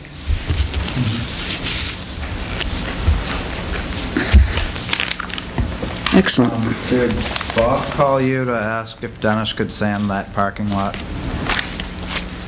I called him, yeah, I called him. It was done this morning. It was done this morning. You know, I can plow it, it's just I don't have a sander or anything. It'll take me forever with 5-gallon buckets. Is the site where the shed is going to be located cleared of snow? Not really, because you had stub outs and stuff, I didn't.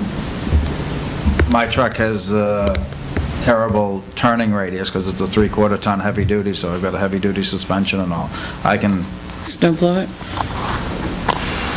we can look at it depending on with the you know, we may have some issues with the crust, but worst case is get a propane tank with the hog shear. I suppose we can melt it that way. I have one. Okay. So maybe this weekend for that part, depending what we get for snow. I can throw the snow blower in the truck. Okay. If you want to talk to Bob, call me. Sure. Okay. No, swing by, see if they brought in any water tonight. Okay. It's coming. They're starting to skate on. Winter's almost over, man. Heck. Well, Won't be that much longer. well, I know we've been fighting with General Ober to get the water brought in. He was afraid because it was going to be a 40-degree day. It didn't turn out to be a 40-degree day, did it? No, it was cold. Well, and even still, you looked at, you know, next to the parking lot across from Home Depot, and that ice didn't all melt. It's like, yeah, it may get a little Well, soft on the the surface. temperature may rise in the day, but it's Sure. been below freezing each night. Oh, yeah. The fact that the fire district is willing to come and pump the water for us is a plus. I think. Oh, yeah. Well, I hear you talking about General Ober. That seems somewhat snide. He's Well, doing us well, a favor, I think. Maybe I'm wrong, but Well, yeah, it was how long between loads? 2 weeks, 3 weeks, 2.5 weeks? maybe so. It's still doing us a favor. Yeah, and a Maybe lot they of it were is busy. if they're on a call, they can't, so, Right. because they don't have available staff. So, No, I know.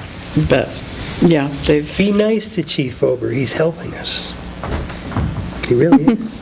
Oh, I'm trying. I'm on the budget committee. Oh, for the fire district. Yes. Well, good. I'll be at your... Good, maybe it won't be 8% next year, please. And we're depending on you, between you and Jane. We don't want it to be 8% rise. All right, enough said. Okay, It was only 32%, but as long as it's not 5. Go sign in, in case they don't know my voice.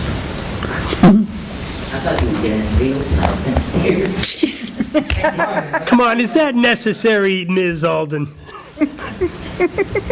Joyce, we're ready for you. Moving right along. Move. Make a motion to adjourn. Yes. Second. I'm looking at the non-public. All in favor? Okay, the assessing letters were mailed last week, and Jonathan, who's the measurer and lister, when he saw the letter, he thought that was just the best letter in the world because it really explained to people. So far, in polling this, yeah. So far, I've only received 2 calls from people, and they're both from out of state, and they wanted to know if they could schedule their appointment now, even though... That was so clear, and thank you for doing it. That was so clear. I was delighted when I saw that. That was just, And so I just, repeated what was in the letter. No, you will get a letter later telling you. And they explained how, first he goes out and he does all the properties. Then he gets a list of the ones he couldn't get in. That's when, then we send letters to those people, and we'll give you instructions on when to call and how to make your appointment. Last night, Tim said there was a question that the board had on the spreadsheet that I gave you, that it didn't look like it had included all of the projects. But I went back to my notes from both the, I think it was the 18th and the 30th, and in that column up above, I listed everything. So if I forgot something, I don't know. Well, there's the issue we're having here with the possible leak we haven't traced in the air, wherever that's escaping. The leak in the air? We had a leak back there in the closet. Oh, that's on the water list. That is It's on the there. list, It's I on didn't the see list. it. And then the draft. Right, and that, and The overhang where somebody got snowed It's on on there there. last week. it's on there. Do you have your copy? Guttering the entire building? I have, nice. Stage curtain, construct door overhang, waterproof basement windows, install additional electrical outlets, refinish stairs, replace treads, wash exterior windows, repointing brick and gutter work, replace downstairs carpeting, check the roof membrane and repair if needed, repair leak in upstairs closet. But the gutter work is not, the gutter work is what you only proposed over here. We're talking around because The entire perimeter of the roof. we had a resident that got dumped on some snow from the roof last week, Twice. twice, front and over to the side. We all decided. That not needs to Well, the to- walk gutter's over. not going to help that. The gutter was because the rain coming off the roof creates this line of ice right down the ramp Right. in this type of weather that we get. We get it periodically in the winter. Right, And in the so, spring. so you want more than just constructing a door overhang, you want something that's around the entire... Like a gutter, because To on the channel the rain ramp, if away. you notice on the ramp, when it's absolutely completely dry, Yep. the drip creates one line of ice all the way down the ramp. And on the landing, about 10 inches away from the building, it's one ice patch. Yeah, The gutter would work. yeah, just to keep the water. No, I do know that there are some signs down in the basement that in the past they've placed out front. Well, I know, once we sidewalk. started getting icicles, they usually would always put them, they'd Yeah. run a rope and have the signs, caution, Yeah. ice falling, because it, some of those icicles get pretty long. Yeah, we didn't use them last year, as I recall. No, it just depends on the weather and what you end up with. We'll just have to ask that resident to walk a little faster. Well, we all decided we weren't going to walk with her because he had something going for her. It's an issue that needs to be, Right, it's an okay. issue that needs to be addressed. Yeah.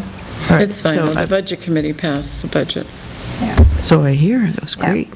You guys were complimented.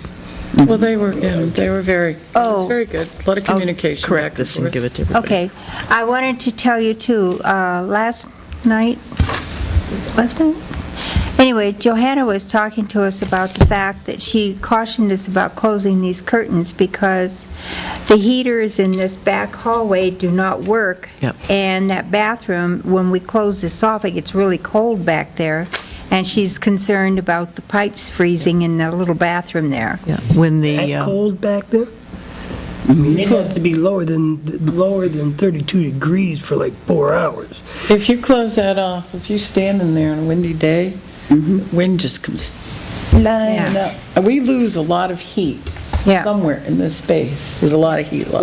Well, You can feel the difference. And you can feel the Yeah. air from down here rushing in that direction. Yeah. I know there's. We have a huge heat big loss air problem leak. there. When you walk up there, when you walk through the bathroom, just walking along that wall, you can feel the draft coming from the wall. Yep. You can feel it, the difference in temperature. So anyway, either we have to fix the heater ducts over there so that we can close this off, or, look into whatever the problem is as Right. to why the heat isn't oh, working well, up there. because, remember when Brian installed the elevator? He disconnected that. He All of the heating ducts up there? just on the stage, because it's No, that I'm talking zone. about the over there in that back hall next to the bathroom. Those, Well, it's Yeah, it probably might all be on part the of the same same zone. zone. This, yeah, the line, if you look underneath there, you can see what she's talking about. You did have to just. He had to just cut away through. there and also downstairs. so that can't be fixed? You'd have to dig, you'd have to get somebody to run some new ductwork, piping. Yeah. He told us at that It's time, but forced we hot weren't water using the or upstairs steam? then. I believe it's hot water. Yeah, they just have to replumb it. Yeah. Well, we'll have to Well, do that would be easy something. enough to just go down through the side of the elevator, run a pipe, and connect it to the one that they disconnected. Should be able to. Yeah. I don't know how much room is in there. Probably not much. Okay. All right, the other thing, I just want to, on our staff meeting, our monthly staff meeting, usually, I take my own personal notes, but the only notes that I officially type up were when we did our joint loss management committee Right. meetings. Now what we're doing is part of the internal controls. Tim made a presentation and explained how to avoid fraud, and this is, from the selectmen, it's a top-down, you have to set the tone. So as part of our monthly staff meetings, we're going to include some discussion, so I really do need to document that. So I'm going to start just typing up just very brief notes about, the joint loss management and when we talk about the monitoring, and so I'll have those. So just some of the housekeeping things, we gave out the information about the direct deposits. I haven't gotten any negative feedback. Have you, Chief? I only had one bit of negative feedback. Somebody was quite upset and wanting to know, why aren't you doing this anymore? And I just, No, two different things. The direct deposits are just instead okay, of, I'm talking about, I'm sorry, not Right. direct deposit. I'm talking about what we were right, holding. and that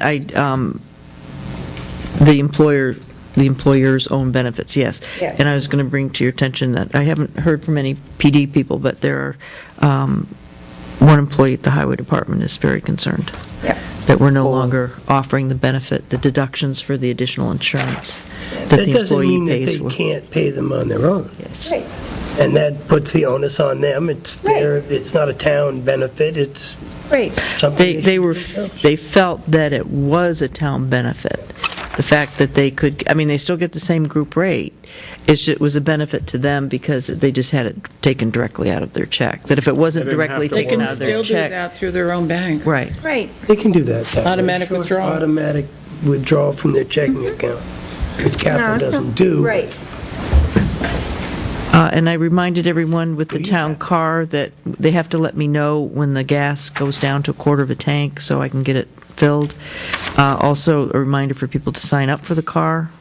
Whenever the car is not going to be here, I send an email or just tell everybody, Dennis is taking the car for repair. Our policy is that if the town car is not available, that you can submit for mileage reimbursement. There's no replacement car. The only reason we did that replacement was because the car had been signed up and you guys were driving to Rochester. So Dennis said, okay, let me bring swap cars, I'll bring you my vehicle. That's not a regular thing. Because he's moving the car for the storm tomorrow, doesn't Right. mean that he's going to bring his car up Oh, to be used. Or if our car is being serviced, now what happens when, there's no replacement vehicle. That's the right, one but we what have. happens when he moves the car down to the town garage because there's a storm pending? But there are still deposits that have to be made Right. and other types of things. How do they How do they do How that? do they do that? Do they call him up and say, bring me the car? No, as soon as the storm's done and he's plowed, they bring it back. Well, for example, the Right. tax collector Right, so if, has to make a deposit. I understand So that. she Her would- alternative then is to have to shovel out the car, to use the car, where it's easier for Dennis to remove the car. It makes it easier for him to plow, I was and we don't thinking have more to on the shovel it out. lines that we're creating a situation where now she can use her car and put in for mileage. She can do that. Our policy No, but allows it her kind to of do defeats that. the purpose of having the car. Well, she also It's just when there's a explained to us snowstorm or that when the she- car has to be moved. I know, for and snow. this year, It's a convenience. this year it's not a big issue. Fine. Other If- years if it might be. If you want, he won't move it, and No, No, that- no, I'll I run it. understand the need for him to No, move. I'd rather him move it because it's one heck of a mess when he doesn't. Exactly, Yeah. and whoever I wants agree. to use it would have to shovel it out. Right, I agree. It's more of a mess in the parking lot if you Wait a don't move minute, it. no. I would call him up and say, get you guys up here and shovel out that car. Well, Yeah, I it don't- does I make could see sense. that would go over like a lead balloon. And, During the storm, when the car is not there because it's storming and they're plowing, I mean, and a deposit has to be made.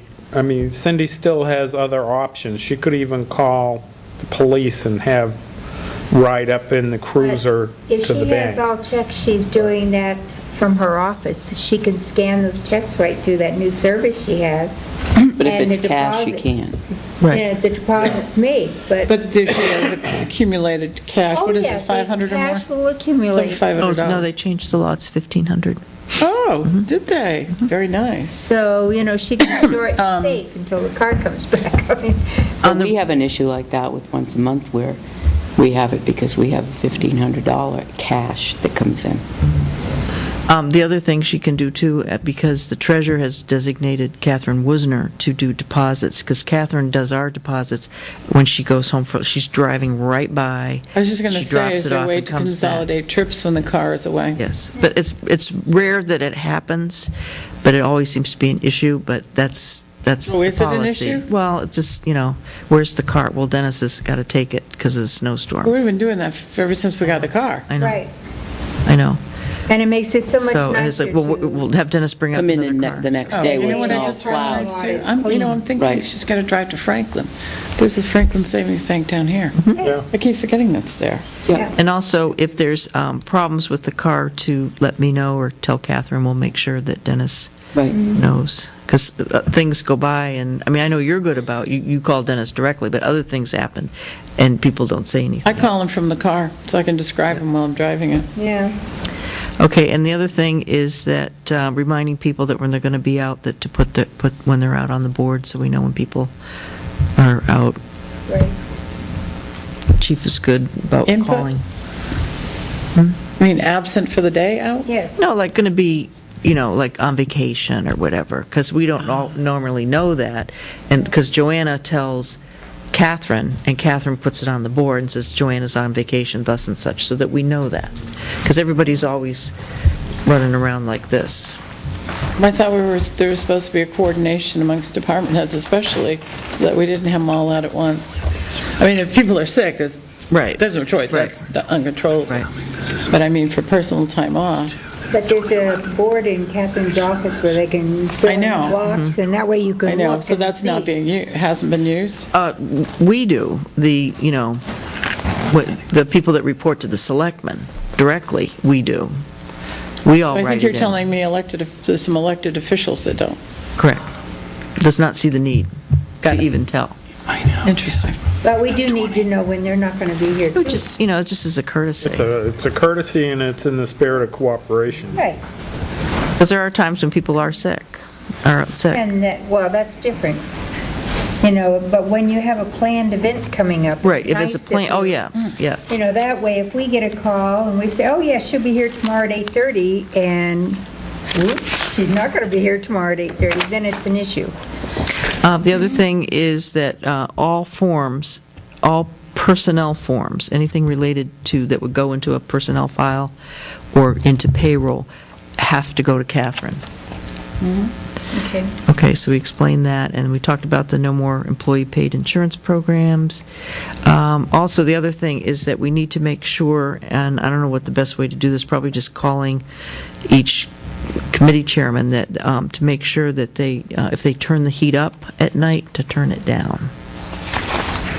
Because one night, what was it? Oh, last Friday morning, last week Friday Yeah, morning. last Thursday night, we turned the heat up here, and nobody turned it back down, so when Johanna came in the next morning, it was like 80 degrees up here, I because the didn't heater realize ran all it was night turned long. up. My Boy, Bermuda I bill. bet she was But, Toasty. well, sometimes, and not that I'm blaming Catherine, mind you, but sometimes if Catherine comes up and gets us ready, and it's chilly up here, she'll go over and turn it up.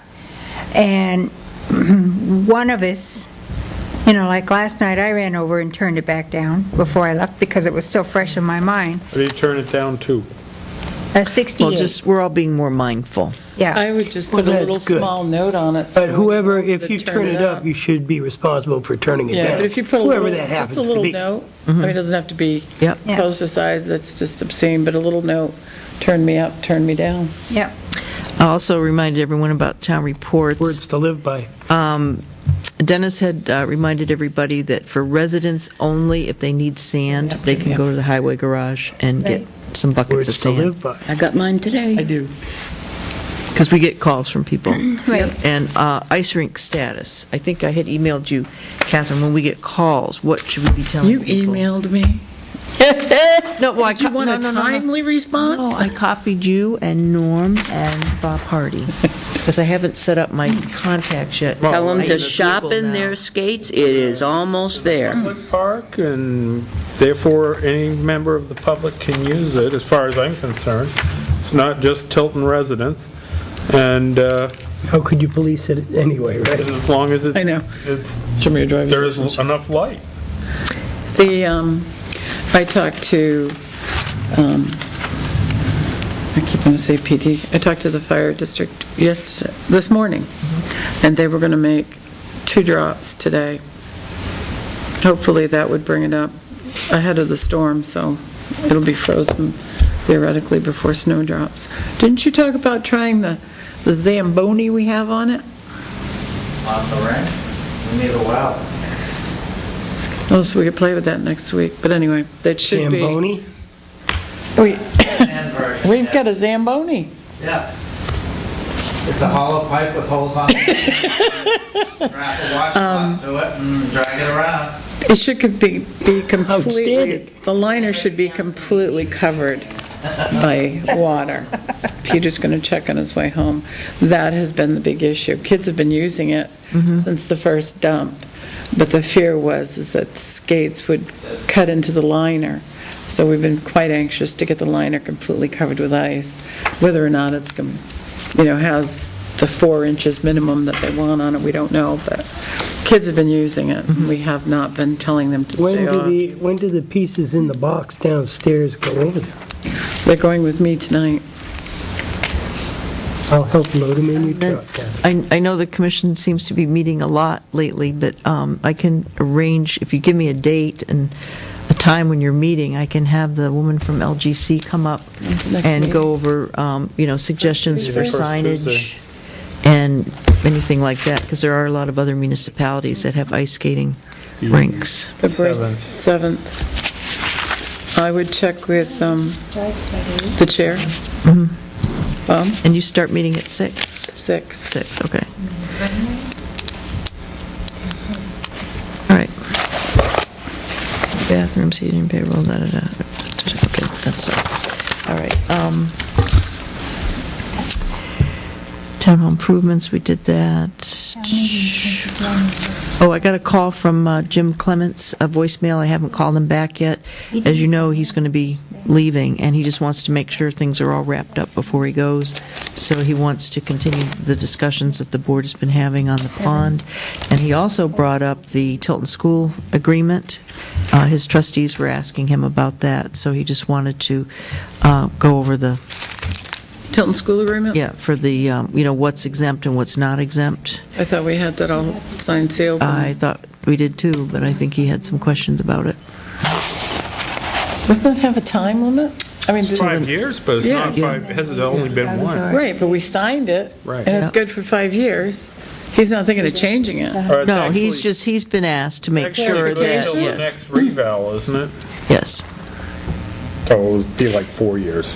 By the time we signed it, it was... right. 4 Well, years. I don't know if he was alluding to if the pond thing, is that going to change it? But he would like to resume discussions with the board sooner than later, so. Why isn't that a discussion he should be having with the Conservation Commission? They're the people with the monies to purchase. Right, but the selectmen have been doing the, No, I mean, you've included the Conservation Commission, but, he wanted to deal with us because there were so many things, so many people got involved.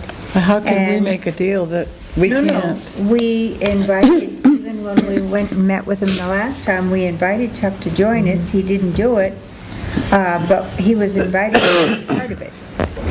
And when I talked to Chuck about it, he says, it didn't bother him whether we negotiated or whether they negotiated, but, to, Have you presented that to the Conservation Commission to get the whole commission's opinion? well, I said to him, and we've sent them emails every time we're going to meet with him, so, That's about all we can do. Now, I'm sorry, I was looking at something on I would that. suggest you meet with the Conservation Commission, and before you have any more discussions with them, and get a consensus of that board, Yeah. how they want to proceed. Now, the Conservation Commission would purchase if there was a purchase. However, if we were to make a swap, wouldn't that be a selectmen's thing? And did we absolutely turn them down on the swap? Yes. If we made a swap, that's different. Yeah. But if you're going to make a Did we absolutely purchase, turn him down? I am not in He favor might, of in the his swap. mind, I'm not think in that favor. that's... No, we did not turn him down. That's still an option. Well, there you go. Maybe that's why he wants to talk through us. Maybe. I heard sale, so Well, I'm just saying, There's no, if you're going to on the plan? negotiate this property, then the only thing the Board of Selectmen can talk about really is swap. If you're going to talk about purchasing it, I just think the courtesy is to go to the Conservation Commission, because they're the authority, We would and go, say, what do you, wait a are you minute. interested in purchasing this when it property? gets to that point. What if they would. vote, no, we're not interested in purchasing the But the- property? Yes, but we aren't anywhere near They that. were in the meeting with us. Yes. I don't know, I just asked that, and I was told no, that they He don't want was to in the- go. Chuck Mitchell was in the came. meeting Yes. with us Oh, with yes, but that's Jim not the Clements. Conservation Commission. That would be like one selectman deciding, I'm going to go see if I anyway, can buy a piece of the- property in East The Overshoe. way the last meeting ended was This all is we how- were doing was discussing the different options. I'm just saying, we've worked very hard to get good communication with our boards, and it just seems to me that this might be one of those times when we're kind of stepping on some toes. So now, is he ready to meet with us again? Is that, Yes, he wants to get back, now the holidays are over and Right. everything, get back to wherever you left off. okay, And then, well but he then, included this about, his trustees were asking him about the assessing agreement. Just want to make sure that was okay and it was in place and nothing was going to change, and Right. and that is a selectman issue. Yes, Right. it is. Well, Where we left it with Jim, though, on the pond, was that he was going to have an engineer try to get him to do a pro bono on engineering out a piece of the abutting property right. Right. to do a boundary line adjustment, and then he was going to get back to us for another meeting so that we could consider a couple of options. That's where we left it. So why don't, whatever, So this get is a the couple of meeting now. dates for him, and then send the Conservation Commission and the Board of Selectmen those dates, and we can all come up with a date where we can all sit down with him and Right. continue the conversations. Okay, that's Yep. all he's asking. That's Okay. right. All right, but as far as the other agreement, that doesn't involve the conservation. Correct, the assessing Right. one does not. Yeah, Right. okay. Do you know when his last day is, when he's June, in Somewhere June? in Yeah, so he's June. very last day of anxious school. to Yep. get this going, so, Right. He okay. was going to introduce us to the new headmaster. Maybe he'll bring him. Is there going to be an event at the Hopefully. school to meet him? Well, he's still a headmaster in another school. Right, that's what I'm just, Right. I'm sure the plans have been probably made and talked about. Okay. Auctioning Beach Street. I received just a proposal, so we'll know what items to consider when we send out a request for proposal. Okay? That's all, because he's a local auctioneer, and so to get 3 estimates, the town of Guilford has used this individual, so I'd like to send one to them. And then the third one, if you have any preferences to request a Do proposal. we have, this would be one, right? Yeah, and then this would be another. I mean, we're going to send a request for proposal. Okay. For services, and then you Right. can compare, what they're including in their fee, what they're not including in their fee, timeline, and I would suggest we would interview them. The only other auctioneer I'm familiar with is Jimmy St. Jean, but if you, Well, I would suggest using that one. These, we have Peverly, we have And then we have the McLaughlin Group.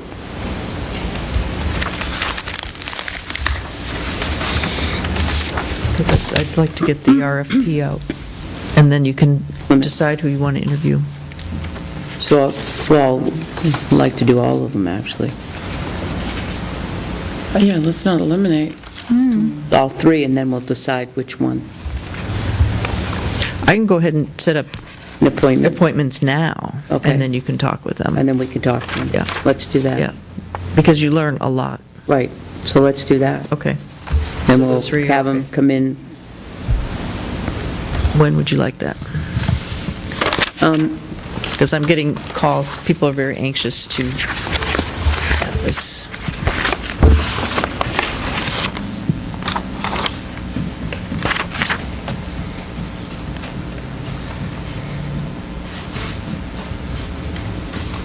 thought we were going to have a meeting up at the Grange soon.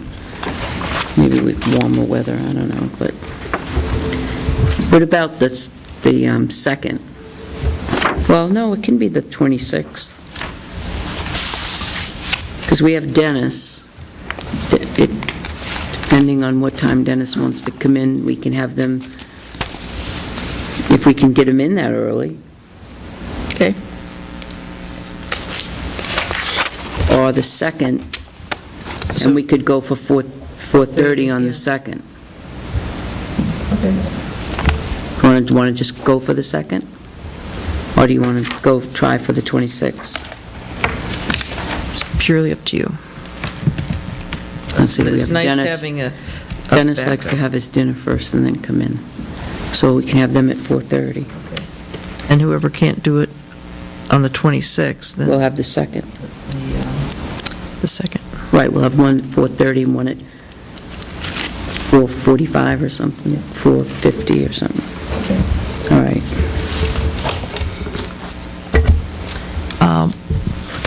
Warrant articles, did you want to do those now or next week?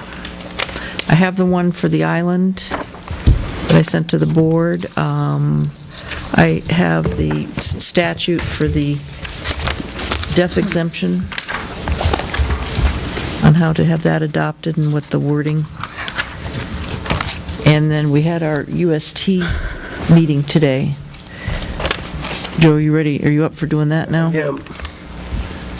What should require a warrant article? Is that a money warrant article? Or it's just a language? No, it's An language. agreement. It's an agreement, and it's coming from the school district's attorney. He felt that it would just be in everyone's best interest if each jurisdiction had it on their warrant, referencing the adoption, and then you would print the agreement in the town report. Just because it is, you are entering a multi-year agreement for surcharges, and when we met today, all the representatives from the jurisdictions agreed. It just made sense. And we did make some changes. The Attorney General's office did approve it. The school district's attorney approved it, made some minor changes, and then, Thanks, Jeff. so when you have that, we can go over what the changes were. The biggest issue, and one of the reasons why it took so long to get back to you on this, well, number one was that the last jurisdictions board, the Water District, I think, finally approved it at their meeting on the 15th, because they only meet once a month. So everybody had to approve it before we sent it out. DRA's issue is that we really can't use a capital reserve fund for two reasons. Number one, because it's not really, we're not using it as a capital reserve fund, it's really a revolving fund. And there's no legislation that allows that. The other issue that DRA had was that because the town of Samberton is not involved, they're not a member of the agreement. Even though they're a member of the district, they're not a member of an agreement. And we all argued different ways, but if that's what will make DRA happy, that's fine. So DRA suggested that the school district just set up a separate account. And that is allowed. So we changed language in there that it will be set up a special account that is managed by the school district business office. The school district treasurer has signatory authority. Their school district internal control financial policies require that there be 2 signatures on every expenditure. So what we suggested to have in the agreement, that annually, the operating committee, or the oversight committee, will appoint someone to be the second signatory. So it could be a different town's treasurer, it could be a trustee, it could be whoever, to meet that. The actual collection, where the school takes over buying all the gas and diesel and billing for the gas and diesel and collecting the surcharge for the gas and diesel, would start in July. And they have warrant articles ready that have been approved by DRA and their attorney to put on, so that they will be budgeting for the gasoline as well as the diesel. And that's when they'll start collecting. So we, the other issue was we deleted the whole concept of users. Anybody that's using that tank is an owner. There's no distinction. You have to be an owner. And shares in the liability according to, and I believe it's on page 2, the percentage down under section 4 of how much gas and diesel it actually used. The way it used to be done was how much, what was it, in 1998 that we had used, which was 9.51, but we added the police department, which is last month it was 706 gallons more than the highway department. So the bulk of our usage for gasoline is coming out of the police. So that brings our total to 18.12% of the actual fuel usage. There's no benefit whatsoever to us being a owner if a user can come in and just get the same prices as the owners do. At the end, there's no provision in this agreement for replacing that tank.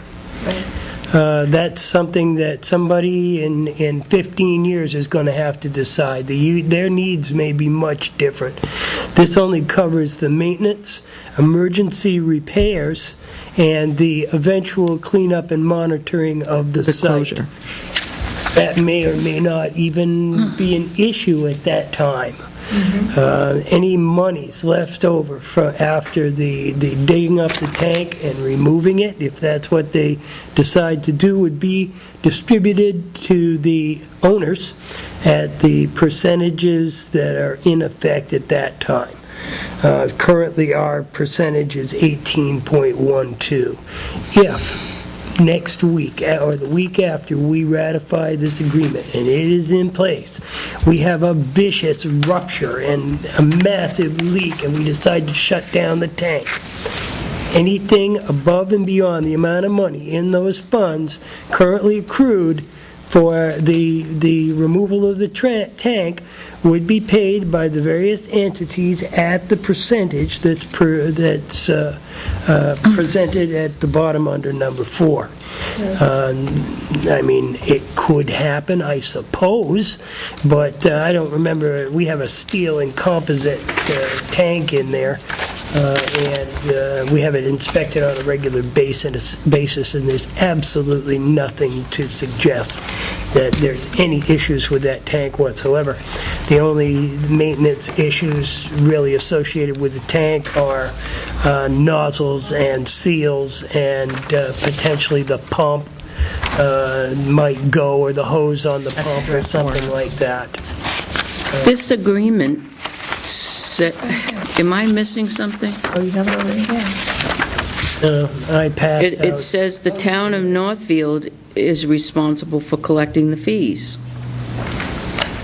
And which they pay because they buy the gasoline. I thought that was going to take, Yes, as of July 1, the school district will be doing it. that's not about this, where does it say that?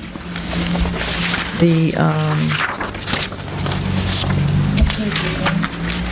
5 and 6. go The end of to 5. number 8.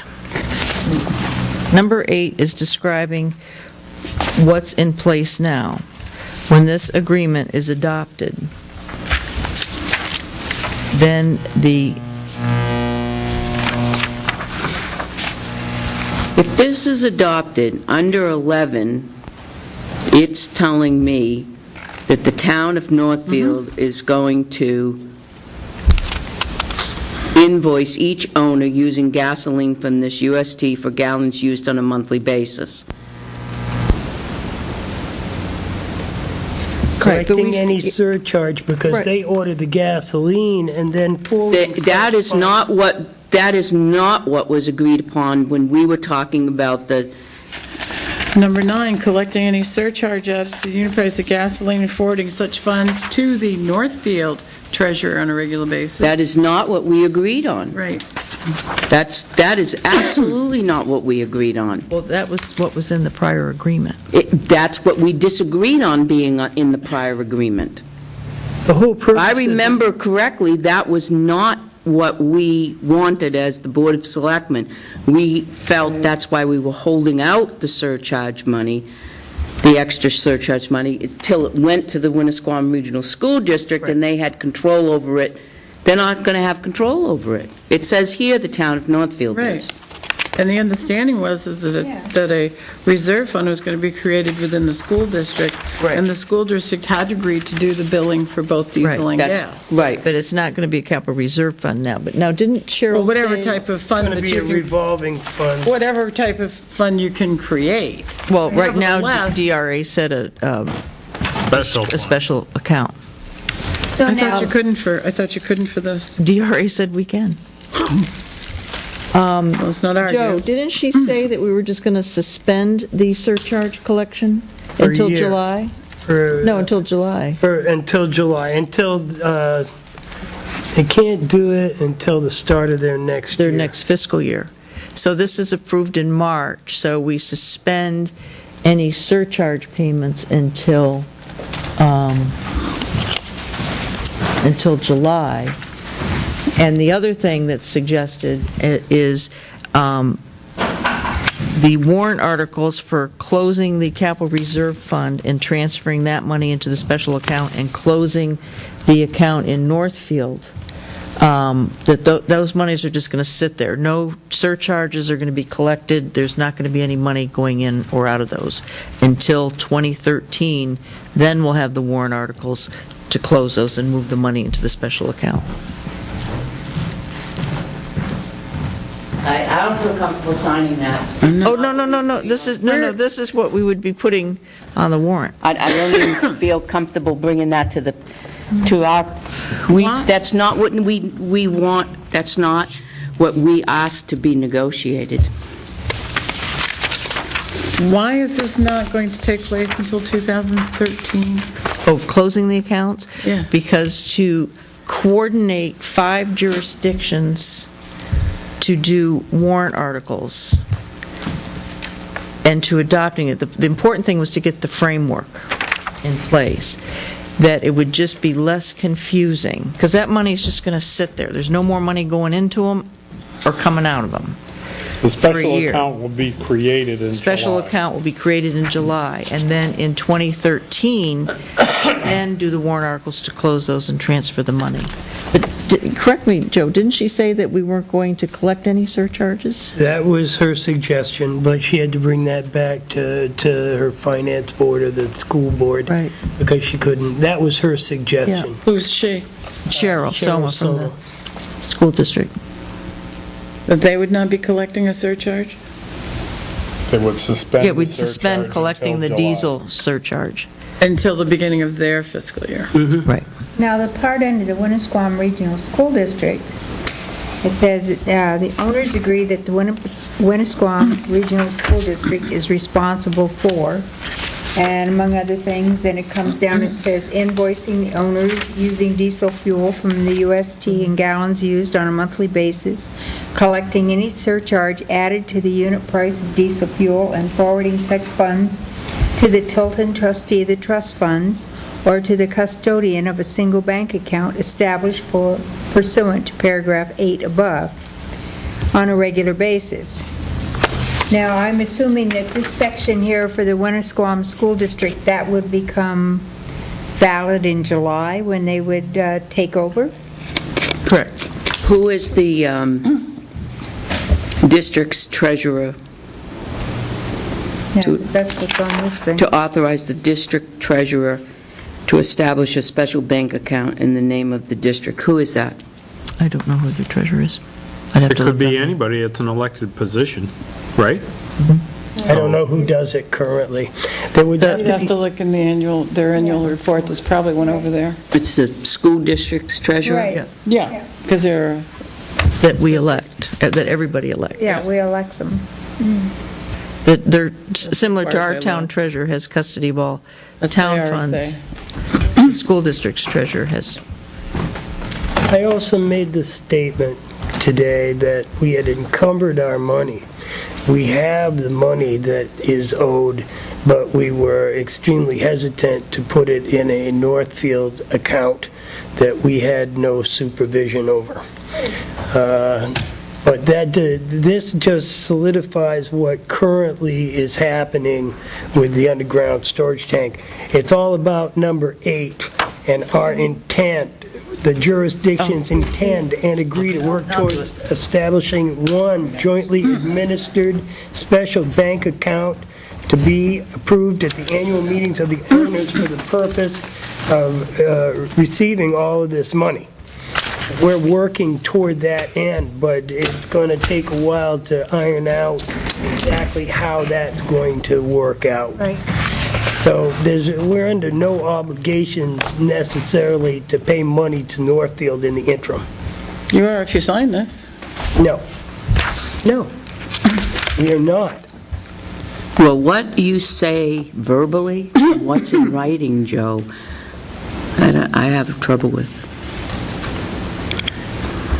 11, number 8, invoicing each owner using gasoline from this UST for gallons used on a monthly basis, collecting any surcharge added to the unit price of gasoline, and forwarding such funds to the Northfield treasurer on a regular basis.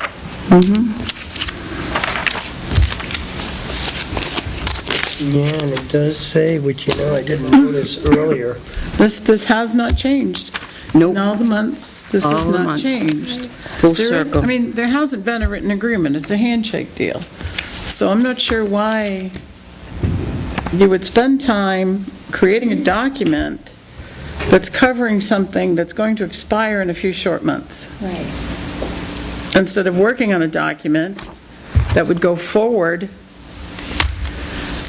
eliminating Northfield as a collector.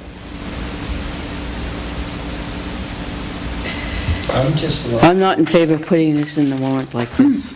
I don't think we're doing our due diligence for the people of the town of I don't Tilton. understand that. Well, we need to go if we're going to go forward with it, then we've got to have a warrant article. Right. But I'm not in favor of signing this agreement.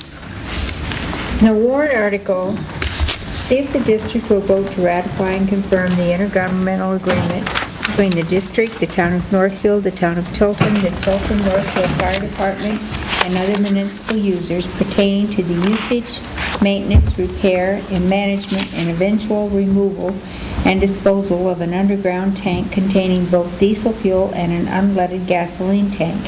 Said agreements having been approved by the Attorney General's office pursuant to RSA 53-A:3, B for 5, and further to authorize the district's treasurer to establish a special bank account in the name of the district to process the funds generated by the sale of gasoline and diesel fuel and the collection of fuel surcharges pursuant to said agreement, and to take any and all other actions necessary to effect said agreement. Now, I don't have a problem necessarily with this agreement, With the warrant the article. warrant article. I have a question about the warrant article. Why are we asking the legislative bodies to confirm an intergovernmental agreement that the Board of Selectmen, the school board, have the authority to enter into?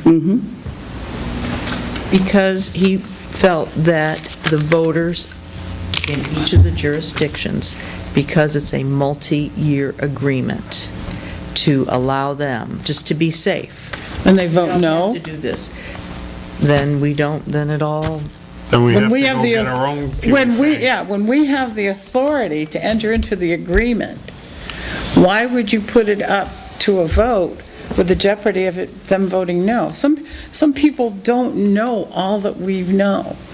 And it's very difficult in a one-day meeting to make them understand why this is a good thing. It's going to save them tax dollars. Why it's a great thing. And they vote no. Well, it's their money. Like I said, Well, the short answer is if somebody gets up and says, what if we decide not to do this? Then that means the town of Tilton will have to purchase and install diesel and gasoline tanks for its own use and pay it at a higher rate. Or buy our stuff at the pump for 50 cents. I'd rather do that than spend the hundreds of thousands of, yeah, I don't agree in subrogating our authority to the legislative body if we don't have to. I'm all for it. I am all for a warrant. Board, and I don't mind explaining to them that for every gallon of gas and diesel that we purchase that doesn't come out of that tank, we'll spend 50 cents a gallon more. Give them I have a sheet that says what we've used average over the last 3 years and can tell them how many tens of thousands of dollars we've saved by being a part of this. Now, you don't want to be a part of that? No. Well, then that's silly. Not the way the agreement is written. I'm okay with that. No. Not the way the agreement is written. I'm not. Okay. I'm all for saving the town money. Okay, so you want the agreement written to reflect what's going to happen in July? Yes. Yes. That's really all. I'm not in favor of signing this agreement as written. Well, if we don't and all the other parties go forward, then we have to buy our gas at the pump. Well, considering this, We had a conversation, we had many conversations about why we didn't want the control funds with Northfield, because we couldn't have control over that. And now, the agreement comes back that they'll invoice and the control goes right back to that.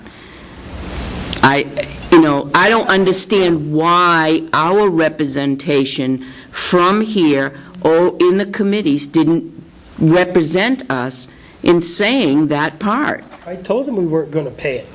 It's not a question of paying it, it's an agreement. We did not want that because we don't have control over our money. Right. And they said that, what Northfield said was, they will close their account once we have the mechanism in place of the one fund at the school district. So what this does They still are going through Northfield. Look at the agreement. It says they're still going to invoice. They're still going to bill us monthly. The checks are going to Northfield. It just seems that we've spent, so much time has been spent Almost a year on an this. agreement that really technically will expire, hopefully with a vote in March. No, the agreement will be ongoing. Not the Northfield portion of this.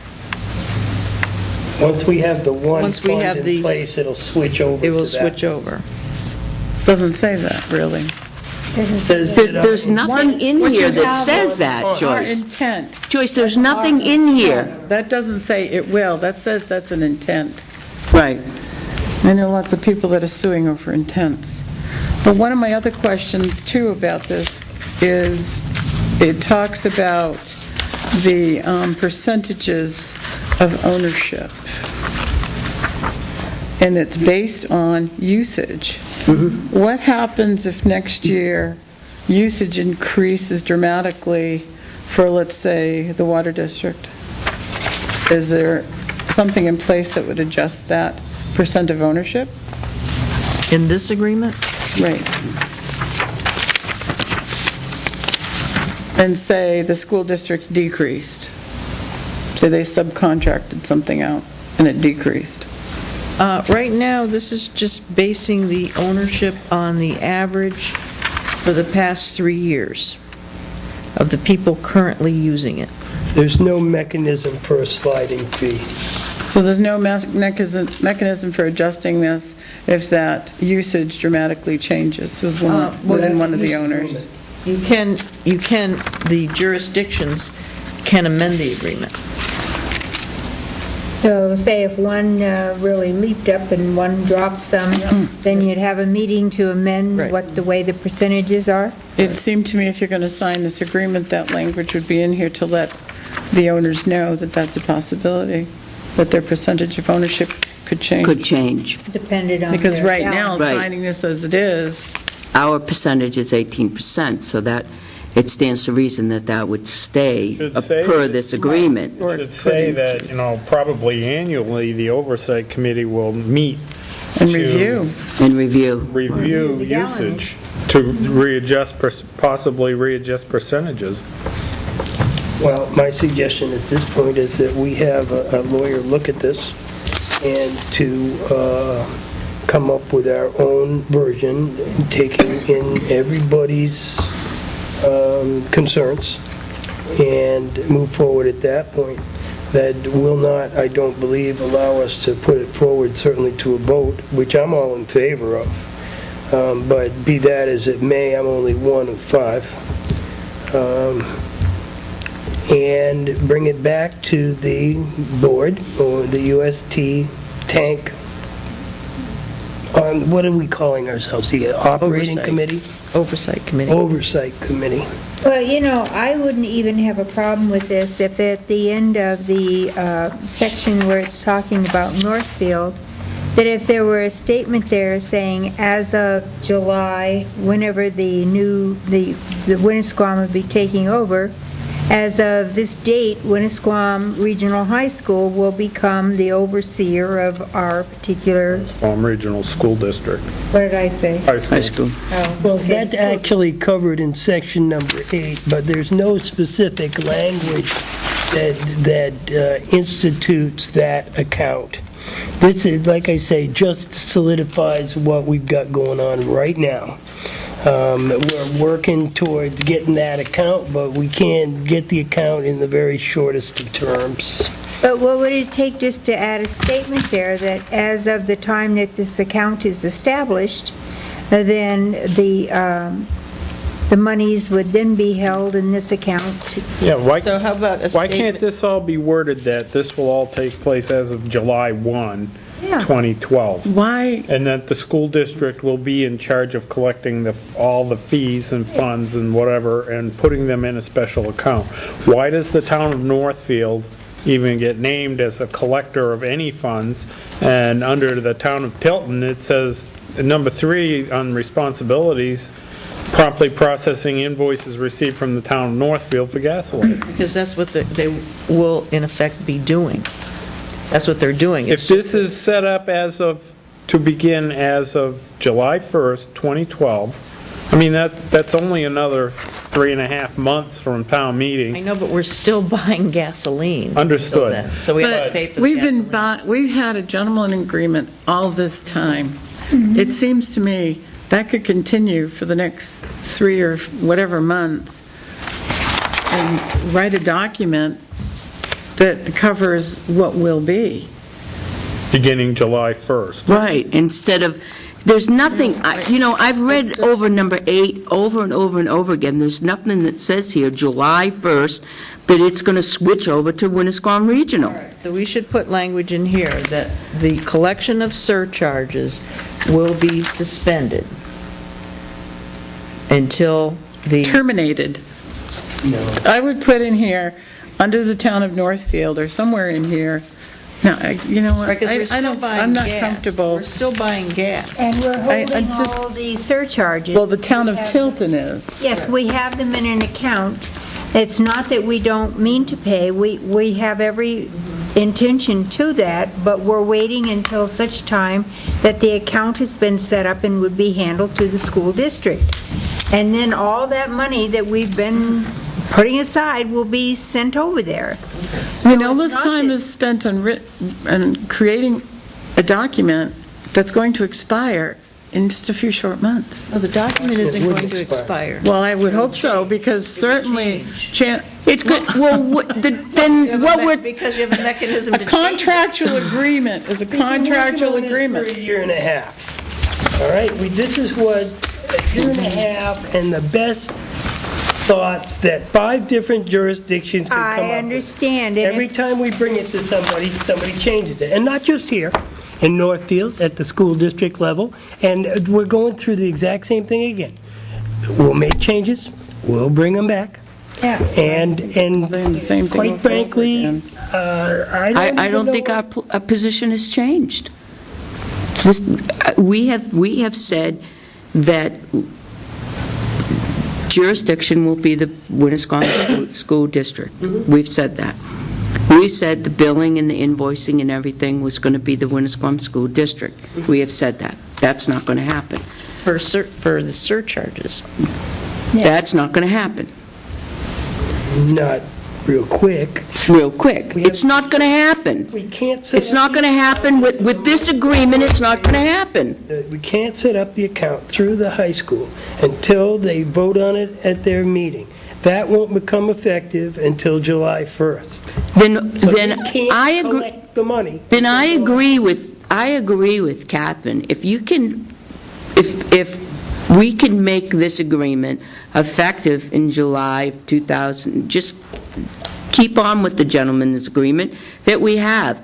Tweak what, we've asked to have done. Then you don't have to have that portion in their town of Northfield invoice, and then it switches over to Winnisquam School District, and then, you have that language, and then you sign a document that's going to change in 2 months. You don't have that happening. You have a document that you're going to sign, and we know what the document and agreement that we're signing. Right. And it's not going to change. That's what I think we're doing our due diligence. That's what I really do. And we can make that agreement as selectmen to do that.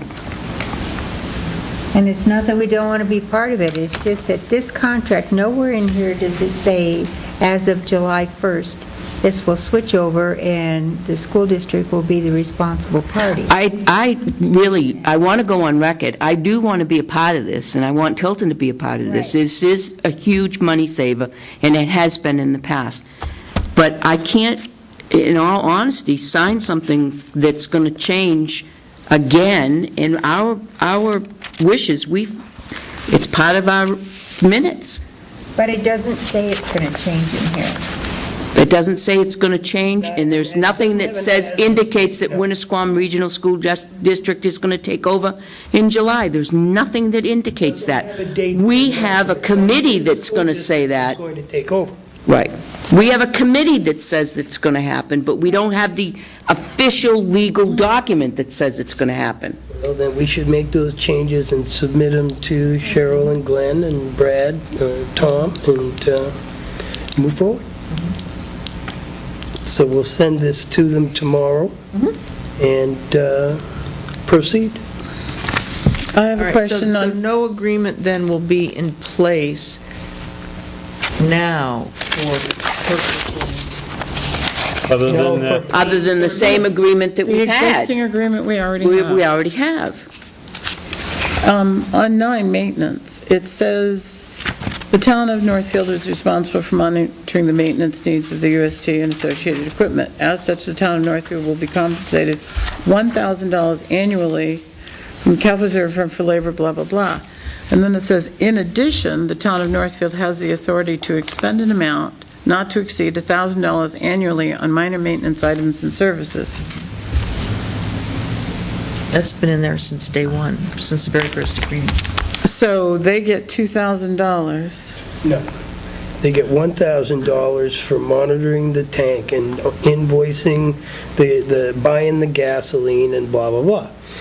Then they have the authority to spend $1,000 for above and beyond that for, heaven forbid, a police car should run into that pump and knock it over. They would have access to $1,000. Not what it says. It says annual on minor maintenance items and services. Right, because they're the operators of the Well, tank. I understand that, but since it they're not doesn't gonna be say doing the anything. billing, why are we compensating them if they're not going to be doing the billing anymore? She raises a good point. They're getting compensated to Monitor. monitor the tank. Right. monitor and Because it's in making sure North, it's not leaking. and Physically in Northfield. Right, Monitoring the maintenance needs. Right. They're being paid $1,000 for that. right. And then they have the authority To spend up to 1,000. to repair any minor items. Buy a new hose. If the tank is on the fire, because this is my question, if the tank is on the fire district property, why aren't we paying that money to the fire district to monitor? And I would think that they They would, don't want to monitor it. They've said they don't. They can't. You need somebody there, like, full-time to monitor it. And since it's adjacent to the town highway property. I knew that. But the, And Northfield has someone there all the time? Pretty much, and the police station's right there. There's always somebody there. my other question that goes along with this, it doesn't require them for the second $1,000, because it does amount to $2,000 annually, it doesn't require them, They may oh, I see it, I found it, never may mind. not spend that I found it. second Upon $1,000. presentation of receipts, invoices to the Oversight Committee. That's what I was looking for. I found it, thank you, okay. Okay. So that does make sense. And that answered my question why the fire district isn't doing it.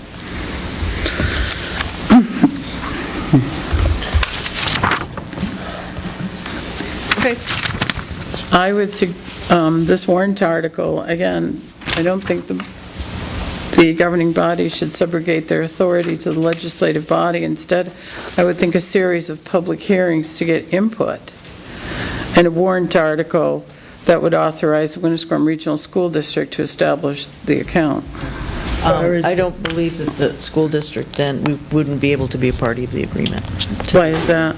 Because it's the school district that's really putting themselves out on the line, and that they want that, I don't They know, want everybody to be in be the on same board, boat. on the same page. So if Tilton doesn't put it before their town meeting, then they wouldn't be able to. And see, I'm in favor of getting the legislative body to Then I would, yay or nay it.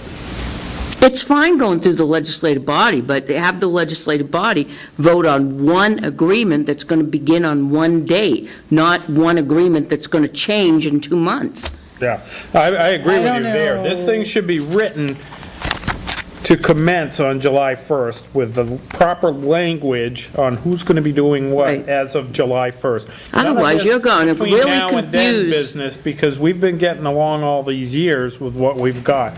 This should be dated that it takes effect on July 1st. And you have you have a huge capability there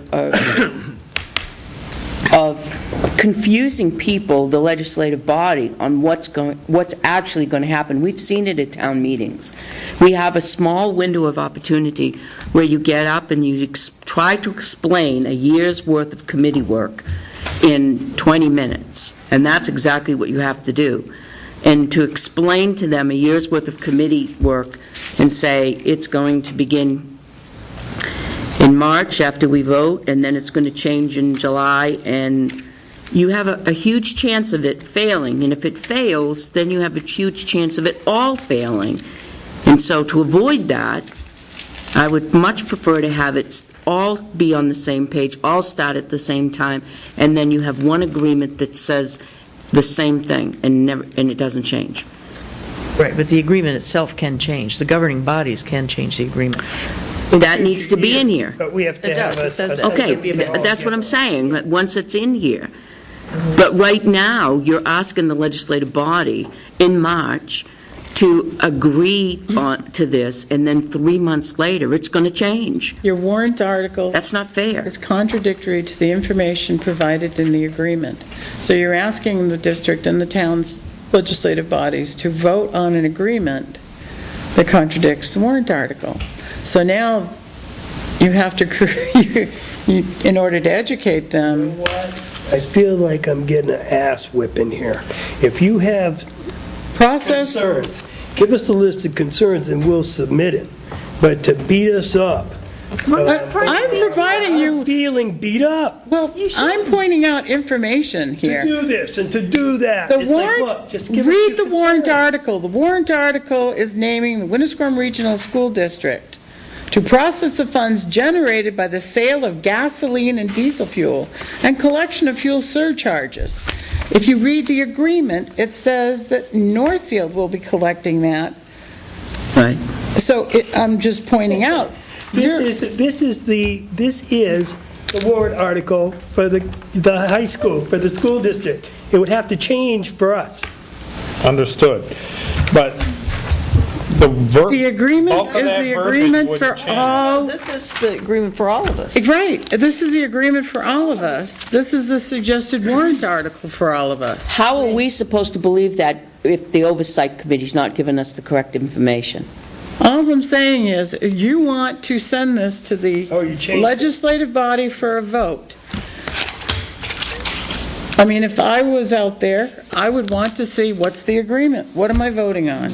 What's this Right, agreement? you have to include the agreement. Now I'm Right. going to get the agreement, and I'm going to read it and go, wait a minute, the agreement says that Northfield is collecting this surcharge. And then I could But the see it. warrant article is saying that the school district is Here's going to the be thing, if collecting every- it. To submit those changes, I mean, we can't submit this until we do the other. Here's something else. If every jurisdiction puts this on their warrant, most voters get to vote on this 3 different times, and some 4.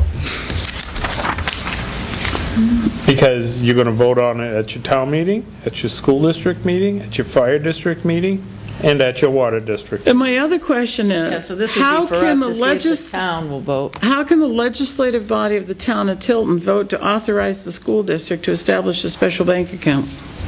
Unless we're at a school district meeting. No, that business would have to be removed, which will... This is not our warrant. No matter what we're saying Then where's here our today, warrant? It hasn't been, well, this is the Hasn't been drafted district yet. warrant. They said they just struck out, changed it to district treasurer. Yeah, but it says to see if the district will vote to ratify. We and can't confirm. authorize We're not the a district, we're a Let's, town. let's The move on. legislative body of the town of Tilton cannot authorize any district's treasurer, commissioner, or anything to do anything. We can only authorize within our own municipality. That's right. Okay, so that this would be is going to period have to after change. Right. That's got to go on the Okay. district ballot. This Right. is the school districts. So get There's your together list. Have to a, change. right. It would be There's a your version list. of this. so you have some ideas of what we're saying, you have some input, you have some Quickly running out of time. warrants and valid Okay, language and so on and so forth, so go forth and create. Okay, I'm handing that to Pat. That's the island warrant article. okay. And then, did you have an opportunity to look at the information I sent you on the motor vehicle user fees? Is that anything you're interested in doing? I looked at that, but I don't remember looking at it. Oh, is that the extra fee that we are able to charge? And that's a list of the communities. I don't want to do that. No. Tough enough to pay everything you have to pay nowadays. Gas well, may when go the up to $5 a gallon. And when the state hit people with that surcharge, that was hard. What surcharge? Well, it's On a way to registrations? fund transportation I didn't improvements realize they in your did that. town. Oh, yeah, they did that one. $30? Yeah, I something. thought they did away with that. They They did. did. Oh, there you go. I said when they put it on, Oh, that yeah, was that very was harsh. difficult. That was. It permits the towns to vote to collect a fee in addition to the motor vehicle registration fee. The fees collected go into a municipal transportation improvement fund. right. And then he's So, got a so far, there's 1, 2, I think if we had 10 towns doing If it. we had a definitive plan in place Right. for our Class 2 state aid roads and our town roads, and could point out to the voters that, look, this is the amount of money and this is a way of doing it, that would be one thing. But right now, we have I not think sat down and created that plan. With the economic times right now, I couldn't afford the extra $5 in my registration. I mean, maybe next year. This is a warrant article to see if the town will vote to raise and appropriate the sum of $15,000 for the purpose of an engineering study for repairing of retaining walls and other stabilization work for the island. Said sum represents 50% of the proposed project and shall be contingent upon Tilton raising and appropriating their 50% share of the proposed $30,000 project. Majority vote is required for adoption. Their selectmen have approved that, and they sent it to DRA, and DRA said it's fine. So we would just swap. We would swap Tilton, and they would swap Northfield.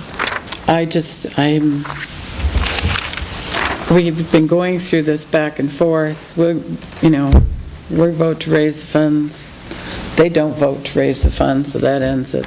They vote to raise the funds. We don't vote to raise the funds. Well, I suggest I would be we much raise- happier to see that we put it in our warrant article, our Not Warrant. contingent upon. right, and that we have it if Northfield does not raise We have their it aside. portion, that we put it in a fund, as much as I like those funds, until such time as Northfield raises. Yeah.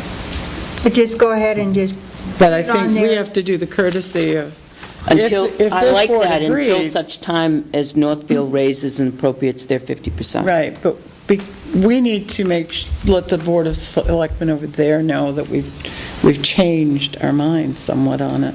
we'll And just see go how ahead. they feel Put it in like about a it. capital reserve account. Yes. And it'll be there. They ever get around to approving, it. Because this is what, I mean, the let's fourth or call it a fifth year that... capital improvement account. How many years have we tried to, how many? Island capital improvement. All right, so you're saying that we're going to vote to raise and appropriate the sum of $15,000 to be placed in a capital reserve fund. Correct. Island Capital Until Reserve such Fund. time Until such time. as Northfield Northfield. voters raise their portion. This represents 50% of engineering costs, and until such time, blah, blah, blah. Right, but I guess the until such time is confusing, because either We have way, to the put in 15, if you do that, you're going to create the fund, put 15,000 in it. Correct. So you're going to say you're not going to spend it. Right. That won't Until be such spent. time. To be That won't- spent when thank you. Northfield Thank you. Yes. comes up Right. with matching absolutely Won't funds. be, will not be spent until, correct. You're right, Joyce. All right, well, then you're going to have to name agents, so that when, say, they do at their town meeting, And they... the selectmen would be the Board of agents. Selectmen, yeah. Right, but let's say at their town meeting, they go ahead and they raise and appropriate their 15 instead of putting in a capital reserve fund as Then it you go- are. You then, as would agents, be then able you to can go ahead and, Hire the engineer. right, you still have to put the money in the capital reserve fund and then take the money out of the Right. capital reserve Right. fund. Of course, it means nothing, but based on conversation I had today, they seem amenable to it. Yeah, they're all for it, but it's just that You it's never know gotten what's voted down happening. a Know couple what- of times. Okay, I understand what you're saying. Well, and let's, well, It's I just, see- it would just mean a you got little to more create an account paperwork, and take an account. And but Right. you're covered if their town meeting says Right. no. Right. Is there any other way to do it without creating the reserve account? I don't think so. It just goes into the general fund. Right, Right. and you don't want to do that. No. I'm not in Set favor it of that. aside and, Yeah, if you make it contingent on theirs and they don't pass it, then you don't, We already have. No. Does that account cover the island? Nope. It doesn't. Nope. It's roads and bridges, isn't it? Right. Okay. So this would create a special account for that For purpose. the island, yeah. all right, so we've got 3 DOT things going on right now. We've got the Manville Road drainage. We have the copies of the correspondence we got from Senator Sanders and Mark Morrill on Califf Hill Road, where that's coming up. And then we have this Route 140, where we need to, there's a note, Joyce, talk with Catherine Dawson. We also have 307 Main Street, we're waiting for And no 307 parking. Main Street, yes. No park request. So we've got 4 DOT issues right now. We discussed, excuse me, was it last week we discussed that? Yes, we said we would do that. Send them a letter. Right. I know you and I had just talked briefly, but I haven't done anything. No, we talked with the board last Thursday. We talked with the board. Can I see And we the agreement? agreed that we would send them back a letter in, Where it says, whereas the department intends to use a combination of flaggers and/or uniform officers, word that in such a way that it would say that they would use, instead of "or uniformed officers," it would say, it would take off "or." In other words, somehow that it would indicate that They there would would have at to have least be one one uniformed officer on the site to control traffic at all times. right. And then you'd have to change B. Okay, so you're requiring at least one uniformed officer, okay? They can use other flaggers, but you have to have one. Yeah, that doesn't mean they have to. Right, then we can Just sign officers. Yeah, and a car, But okay, they need to have a car there. okay. And then I'm looking at B, and it says, "The department will be responsible for the management and operation of the highway throughout the duration of the construction of the project. This includes the authority to determine the most appropriate way to control traffic within the construction zone limits of this project, of the project." That's kind of, in this current document, without any changes, kind of cements the first one. They're saying it's their authority and their authority alone. So I don't know if we have to make any changes to that. What does anybody think? It is their authority, it's their highway, isn't it? Oh, it's in our town. We have an ordinance. And if you read the ordinance, if you read the RSA that they refer to, I think it's vague. I think Right, it's a I think gray it's area. vague, too. Yeah. Well, who I would think be we're in the one charge? supersedes that. Yeah, on our end, if anybody was Dennis? If anyone was We have a what? town ordinance that requires a uniformed officer. Right. What does the ordinance say, Bob? Uniformed officer on all projects on highway? No, Now, town roads that would substantially block the roadway. I don't remember the wording. Substantially.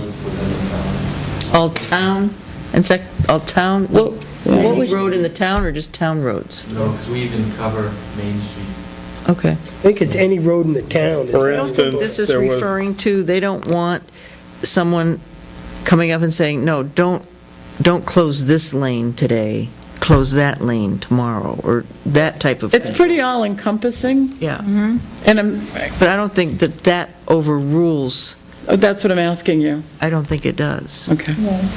Because you're saying that there shall be one uniformed officer, but chances are, I mean, they could use a state trooper if they wanted. It's all right.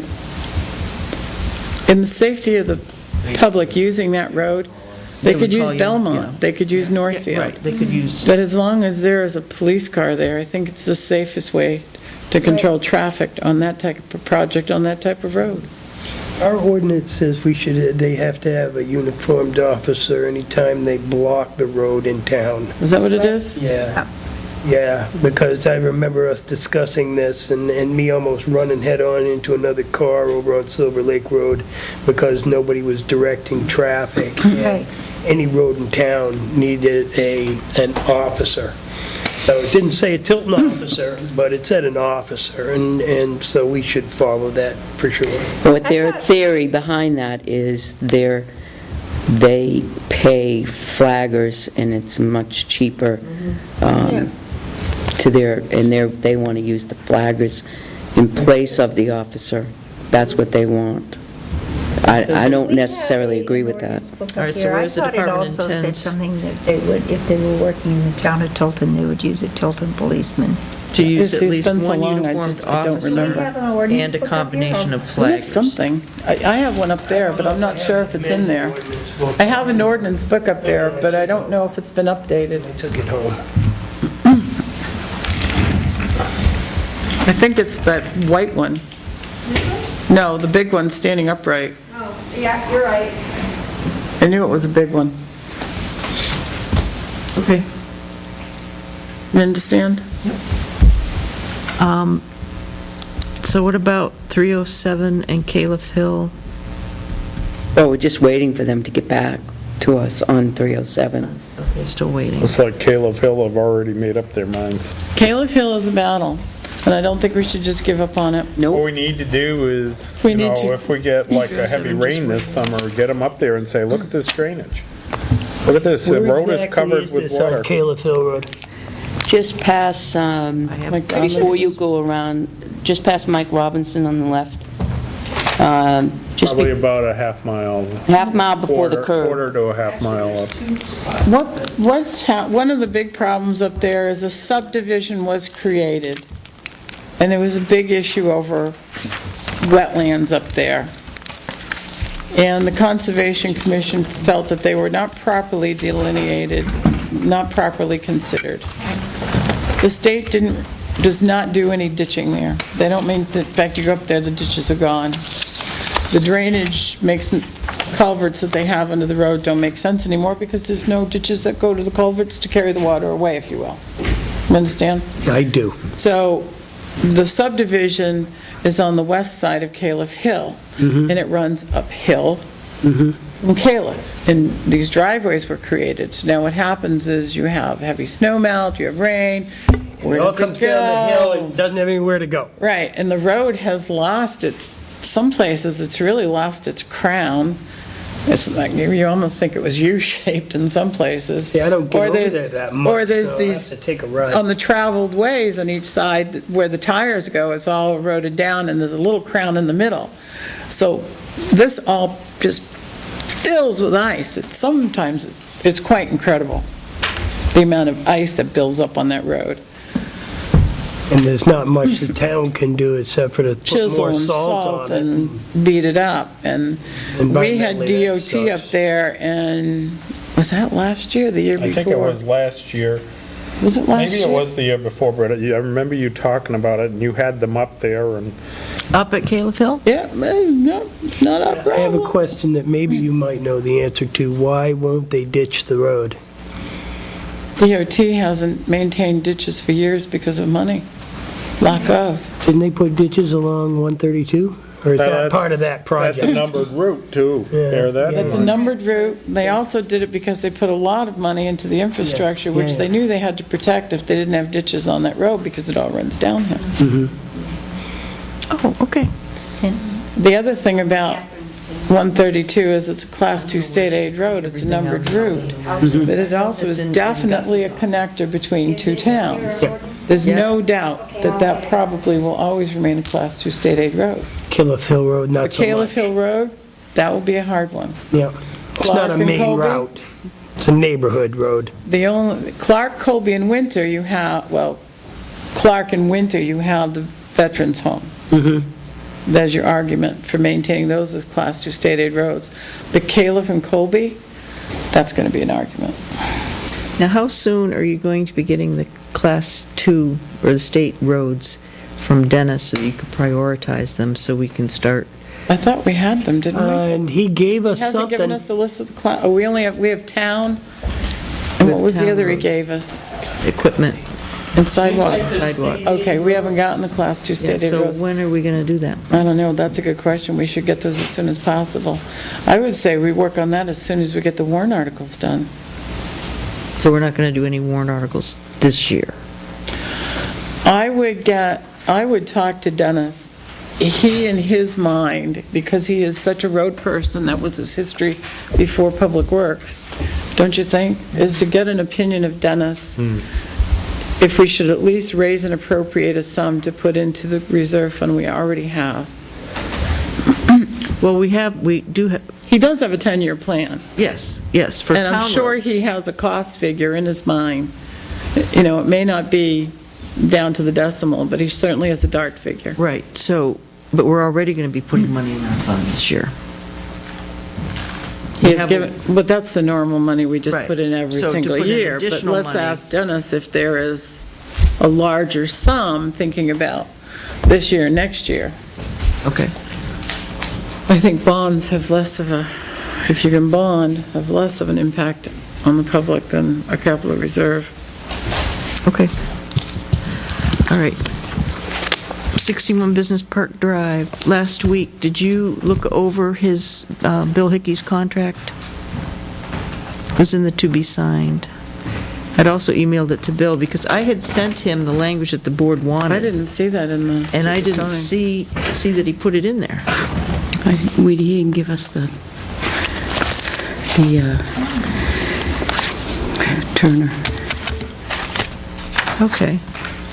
I have the old one. In fact, I was just looking at it. I am encroaching on you, I apologize. I think this is on. Well, these are the changes that I had sent to I him. have this one. Based on what the board said. And this is what he sent back. It was on Thursday, the day of your meeting. And I read through it, and I'm saying, geez, that doesn't... This.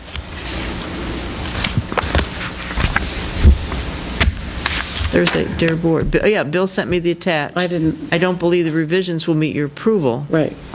Yeah. Did you read it? And did you agree with me? Yeah. Okay, so can I go back and say, this, you didn't put in here what we asked? Right. There's your, Have you that's had a the last phone page. conversation with him? With Bill Hickey, no. I did with John Radigan, because that's what the board asked me to do. We- To say, John, what's going on, Right. about the mediation of the mold. We've Yeah, got these are tenants, town. get this thing moving. I don't know if that's all And he inclusive or said not, that- and I Captain. thought I'd hear That's from what him he today. gave us. Okay, then he is He said, missing okay, class he says, two. I know. He says, let me call Bill and see how he's coming on the report. It was his understanding that Bill Hickey was going to get this report to you guys right away. Regardless of what the report, the mold mitigation doesn't have to wait for the report. Okay, but John's saying that it was his understanding that it was. That's what AHO is waiting for. My understanding was that the other issue is what we're waiting for with Bill Hickey. The mold mitigation was immediate, Is this and that something he that was should be coming with- non-public? and that he was coming within a few weeks to do that. That was two separate issues. I found it. So, I, Well, One sec. then Attorney Radigan, what he told me, he said, oh, yeah. He goes, you don't have that report yet? He said, no, he's supposed to do that right away. That's what okay, we're waiting for. let's further talk about it in non-public, Okay. because that is a litigate possible. The contract. Yeah, okay. Okay. And I brought this for the non-public, too, if you want to talk about that. My message. Where is it? Yes, oh, yes. I Where is it? got up this morning and go, did I leave a message for Yes, Joyce or you did I did. just think about doing it? No, you did it, Oh, yes, okay. yeah. All right. What'd you think of that? This is our highway policy and regulations. Prior to the commencement of any activity such as, but not limited to, laying or installation of sewer, electrical, telephone, gas, or water lines, or any type of telecommunication equipment, cable, TV, or other type of underground utility, or the installation of above-ground utility, tree work, which would interfere in the normal flow of traffic within the town of Tilton. The primary contractor responsible for the conduct of the work performed upon the site will be required to employ a uniformed police officer, and then in parentheses S, to control traffic provided any of the following conditions exist: construction, reconstruction, excavation, paving, or any other type of work on or upon the way in the town of Tilton, or any construction of new streets, constructions which will significantly affect the flow of traffic, or when a street is primarily controlled by a traffic light or signal, which will become ineffective in the proper control of traffic due to the existence of construction activity. In addition to the conditions above, the Director of Public Works and/or the Chief of Police, in their discretion, may require the primary contractor to employ uniformed police officers when the normal and ordinary flow of traffic or presents conditions which adversely affect public safety and convenience.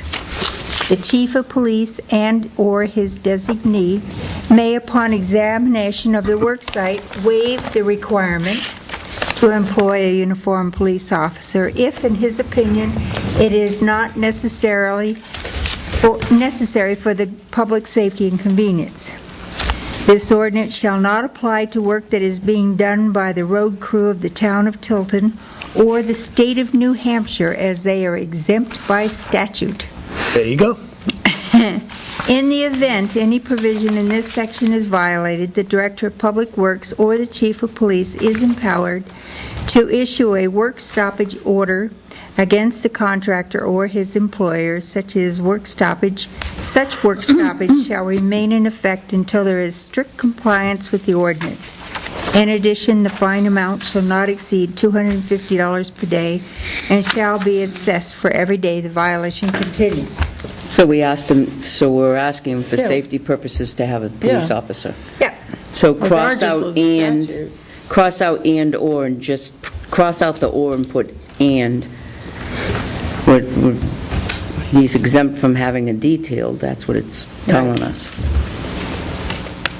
Doesn't it say, didn't you read it say the state is exempt?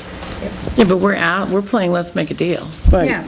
We're asking for Right. at least an officer An to be officer. there. And we're not saying a Tilton officer, just that a uniformed officer with a Have trophy. show you a uniformed officer, Right. Yeah, at least one uniformed officer. Right. Right, yeah. Yeah, so we're going to. for safety, for Yeah, safety. safety. Yep. That's all. Well, we can ask. Yeah, exactly.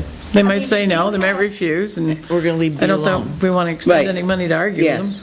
Our ordinance says they're exempt, so I mean, we can certainly ask, but if they say no, what choice do we They're have? not, yeah, they're not breaking our ordinance. But the other thing is, when you have a construction site like that, now, maybe the chief can answer this. When you have flaggers there and there's no police officer, what if the public is doing something illegal? They don't have any authority to stop it, do they? No, we don't. If they road rage and they take off and go through areas where they're not supposed to or something like that, if there's no officer on the scene, there's really nothing that can be done, is there? No, they don't have any powers at all. Right. I'm more concerned with this area because there's a bridge. Yeah. No It's- emergency right, with lights right. on, and Right. they usually, believe it or not, they don't usually, I Fight think we us should on that. include that.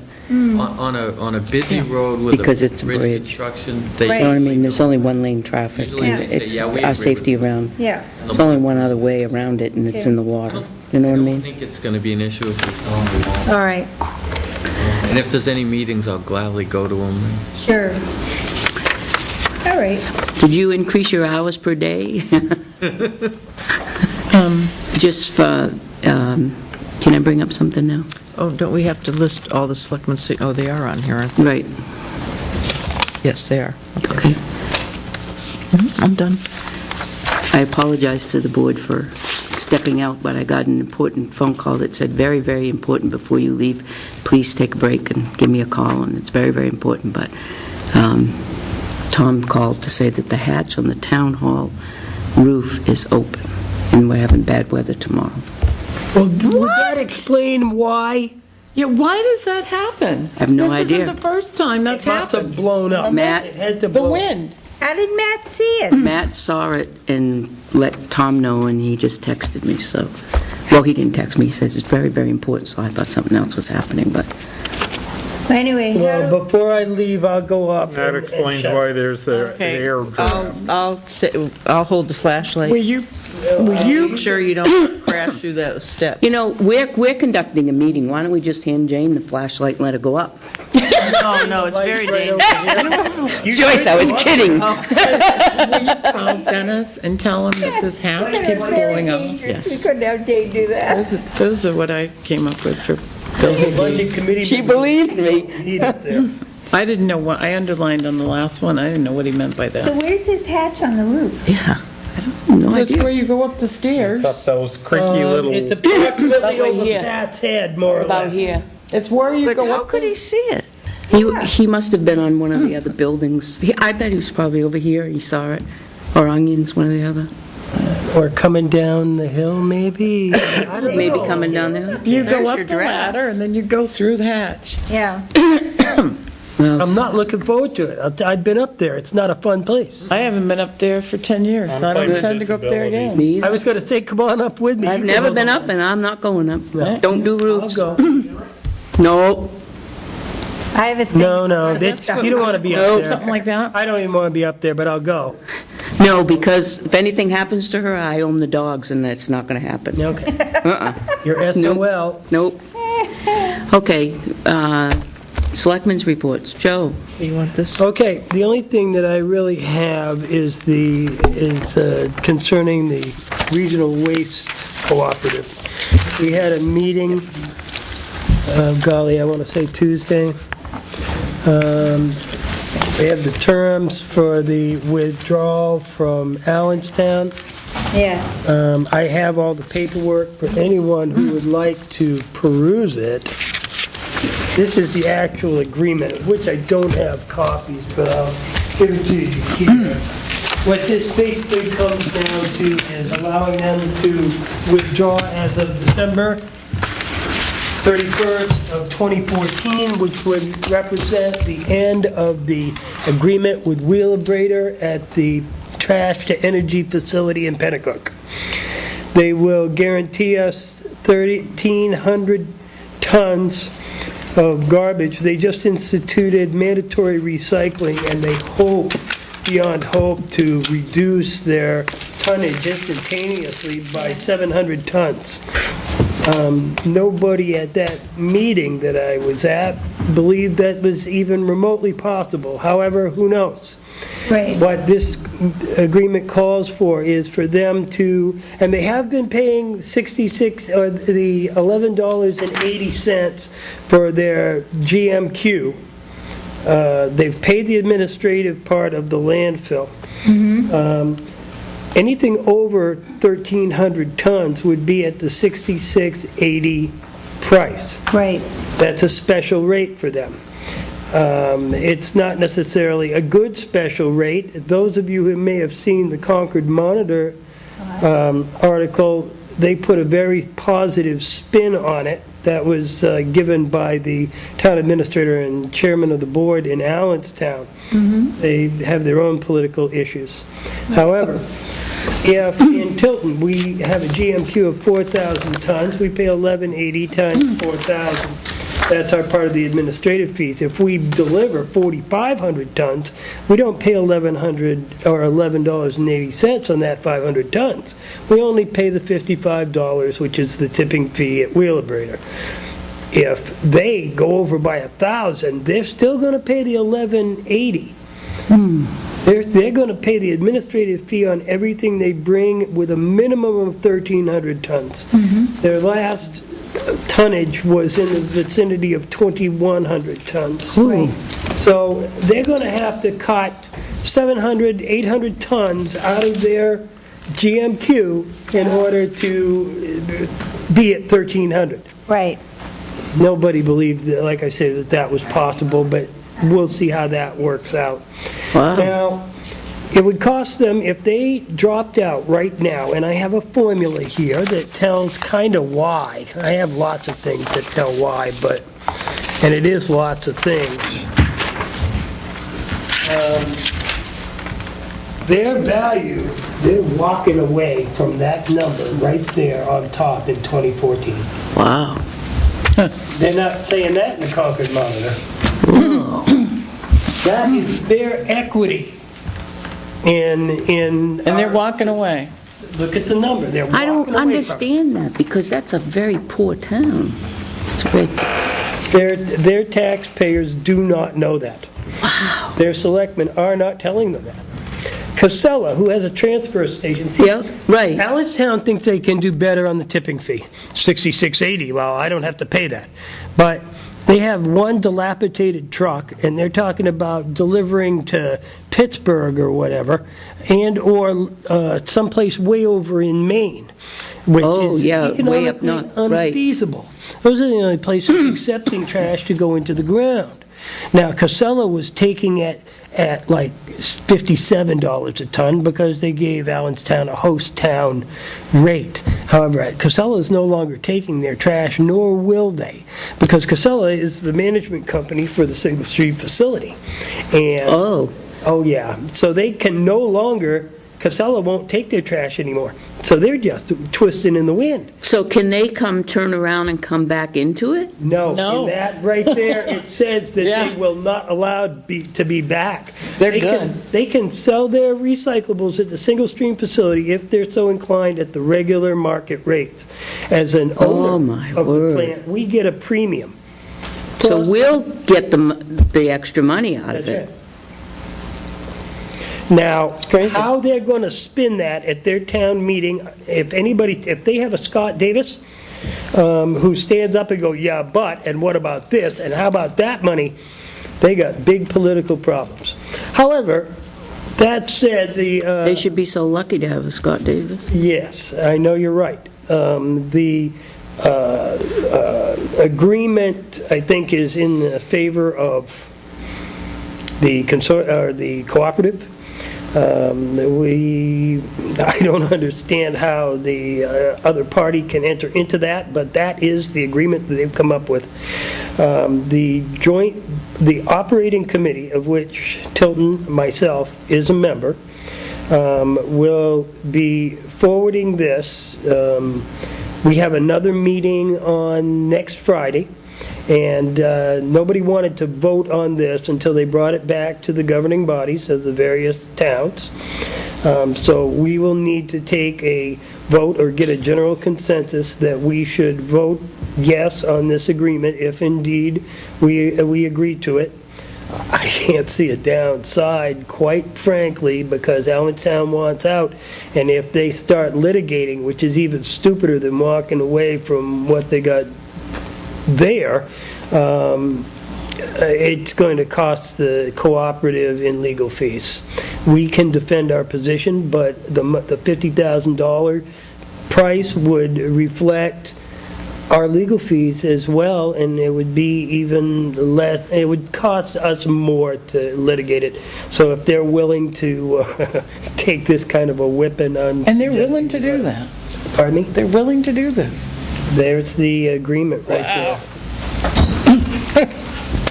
Would you like copies of that so that you can peruse it? We have one more meeting before I read the highlights. the final board vote, but I wouldn't want to live in Allenstown.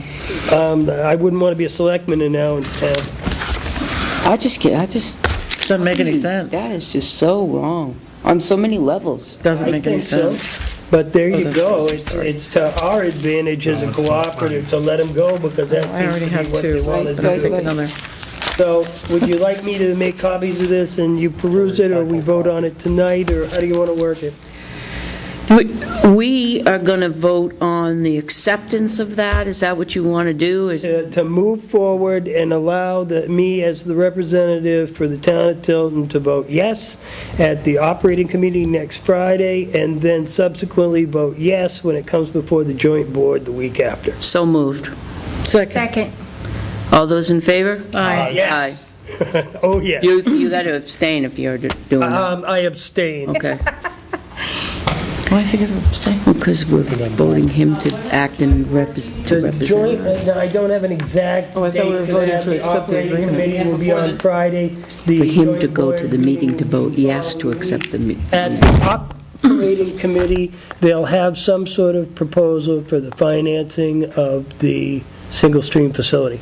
Okay. They had appointments with the bond bank, they had appointments with two different regular banks, but it seems like the big advantage to the bond bank was, like, if that meteor hits the thing, and we don't have any equipment, if we just shut down in the first week of operation, we have enough land, equipment, and liability insurance to come up even.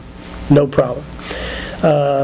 But if a meteor were to hit, if we have a bond on it, and we have some kind of, after the sale of the land and any salvageable equipment and so forth, there's got to be repayment of the bond. According to what I was told, no single-stream facility has ever been hit by a meteorite or closed prior to completion of the bond payments. Knock on glass, right? Could it happen? Yeah, the chances are we'd be the first, Lord knows. But the proposals will be available to us next Friday. I will bring them forward at the meeting following, because the vote won't come up for a couple of weeks, although we are kind of under the gun if we're going to get up and running by December 1st, construction-wise. But we've got all our permits, we've got everything is in place except for the actual funding, and we have $6 million in cash and $9 million in reserves currently. So we're in good shape. The $6 million specifically for the single-stream facility, and the $9 million in reserve on top of that. Great. So that is this. Just hold on one second. Yes. For point of clarification, am I right? I just want to make sure that I just took that vote in that saying that you need to abstain on that was, you had a question on it. I just wondered why I was abstaining, because I thought we were voting to accept the agreement. We're asking Well, him as to the act res- to If we represent vote us. to accept the agreement, that's what he'd go back and represent. If we voted not to accept it, that's what he'd go back and represent. My But understanding, As a selectman, he gets to vote on, Either way, it's On it, so- 4-0 Yeah. or 5-0. well, I know, but where I'm I asking for stand. my own clarification. I Yeah. want to make sure. Just for the vote, I need to have more to go on, because I had a blank there. Move forward to approve the agreement. agreement for what? The withdrawal of Allenstown. Agreement for the co-op. To allow the withdrawal of Allenstown pursuant to the negotiated settlement. Here, if you need any information out of that. Withdrawal and settlement, okay, that's my, So I made the motion, Sandy seconded the motion. Oh, Catherine seconded. And the motion carried. And the motion carried. Unanimously. Okay, so I was in error.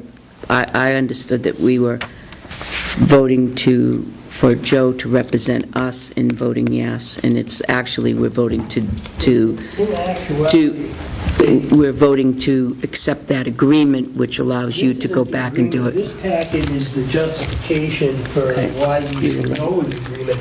This actually lays out all of the various arguments for it, in case you want to read down through that document. I just gave you the Reader's Digest version. That's a little short story. Okay. Sorry, I didn't mean to interrupt, I just wanted No, clarification. That's totally fine. Okay. That was kind of confusing, all right. I have no other report per se. We'll be starting up meetings again like nobody's business next week in my areas. However, I do have a question. The presidential primary expense sheet. This is incorrect. This is all over the road. I've got one thing here that says from 8 a.m. to 9:15 p.m. But it's only an hour? No, there are sections in there, Joe.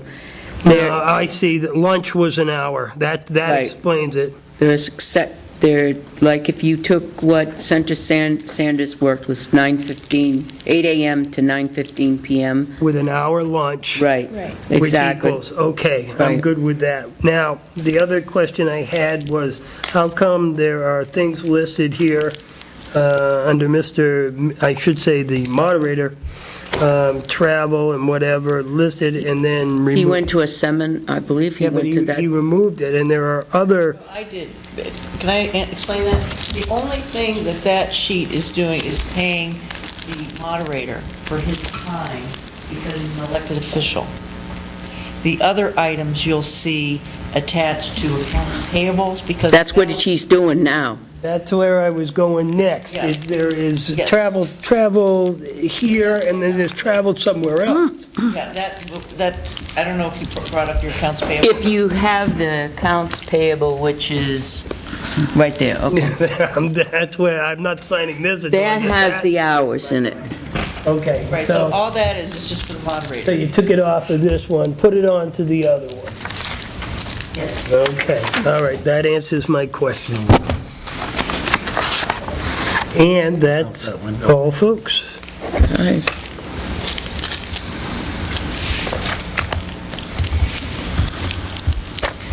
Noam, do you have anything for us? No, I don't. Okay. Catherine, moving right along, thank you. One small thing. Keep going, no. As you heard earlier, Home Depot has very graciously donated a $5,000 gift card to the park commissioners, which enabled us. Very nice. Thank you, Very Home nice. Depot. It was far more than we asked for, to purchase a shed. We have a delivery date. The shed will be delivered on the 25th. There's a balance left over, which will enable us to purchase some other things that are needed. But we need to make a motion to accept those monies. That's correct. Yes, you do. Over 5,000, you have to have a little public hearing. Right, this is 5,000 even. Right. No So make a pennies. motion to accept the donation. I'll Second. second. Norm, it's to you. A motion's been made and seconded to accept the donation so nicely given to us by Home Depot. All those in favor? Aye. Aye. Thank you, Home Depot. And I mean, Home Depot their manager over there worked very hard to Isn't he make a this. sweetheart? It was unbelievable what He he is. What he did between the chief and the manager at Home Depot. What's Carmine's Carmen last name? I Fulcini. asked him, he said it was Carmine. Fulcini. Fulcini. Just the two of them just worked this out. We just sat in the backgrounds going, when? Wouldn't it be appropriate of us to put a sign up there, generously donated by the Home Depot company? And can we also send a letter to Home Depot thanking them ever so much on behalf of the selectmen and the residents of the town of Tilton? That's exactly what I was going to suggest. I'll bring it up to the park commissioners Tuesday. Are you going to be at that meeting? I think that would be really nice on behalf of the selectmen, and then let them, Tuesday meeting? So in case I forget. Joyce, did you happen to I don't catch? have No, park I'm- commissioner stuff to write it in. I would suggest that the selectmen send their own letter, Yeah. and then let the park commissioners send a letter. I think that would be very appreciative. They have been right on board with us in this community. He is so I'm community-oriented. going to write a letter to the Winnisquam Echo as a citizen thanking Home Depot for all of their help around town, not just with the shed at the ball field, but also with their help on the project over at the new Tilton Senior Center. Absolutely. They're very generous there as well. Oh, extremely generous. It's just incredible. Mm-hmm. So that's a real coup. That's it. Okay. So I hope all of you have gotten over to the Grange and have seen the changes. I have not, but Okay. Really, it's an amazing, I have pictures. I did go ahead and have pictures printed for town meeting that, before and after, just so that, and just receiving the pictures and looking at them and saying, my gosh, look at where we came from and how far we got to where it is now. It's just absolutely beautiful.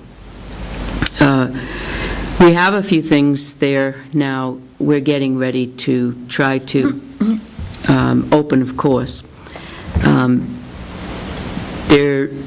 There's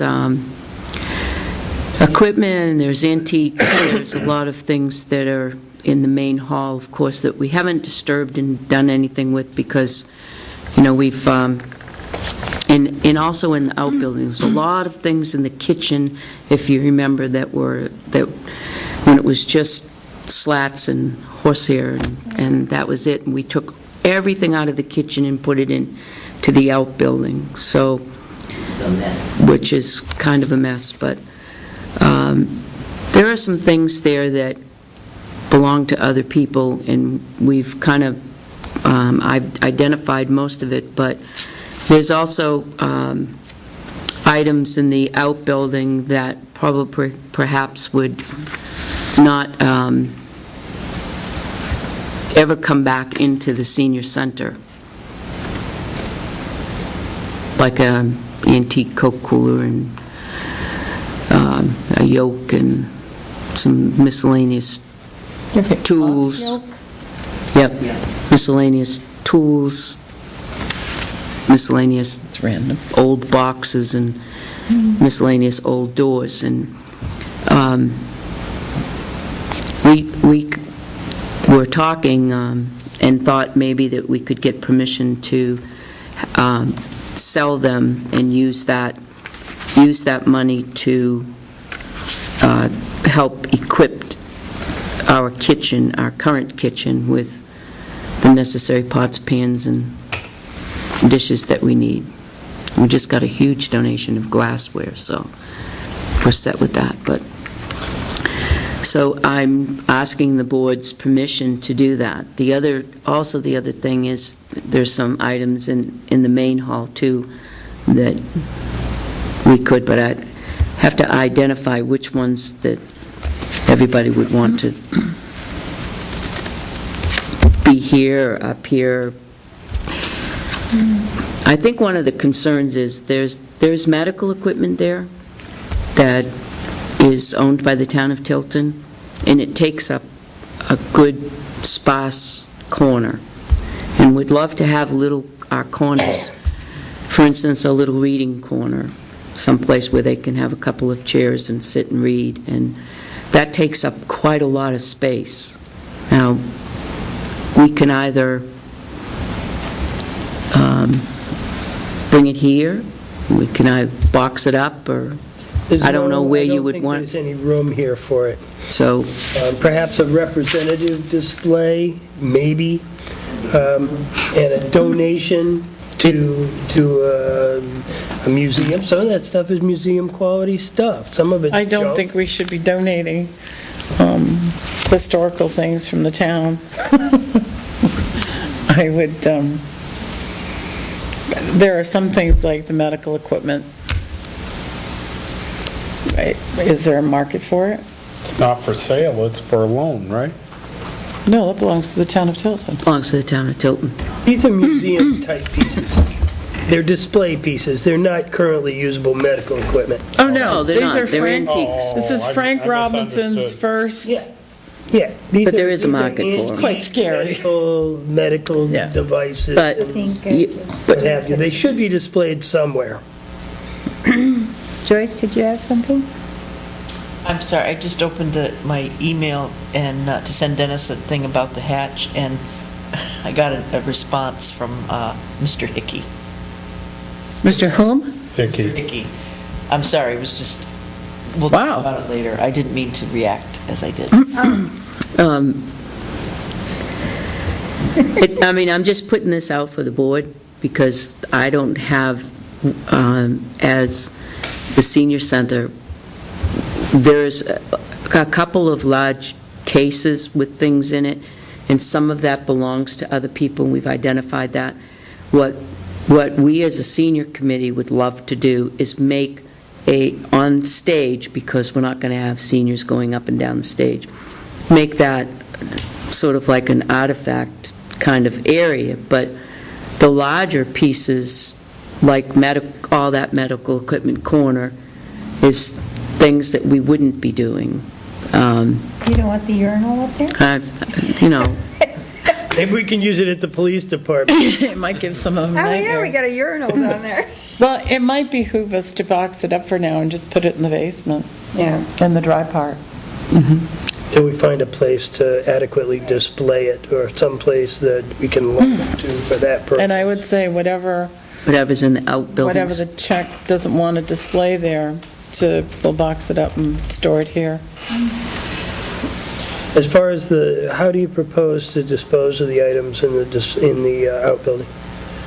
Some of that stuff will have value. That it is, How do we maximize? we would seek out people that would, the market.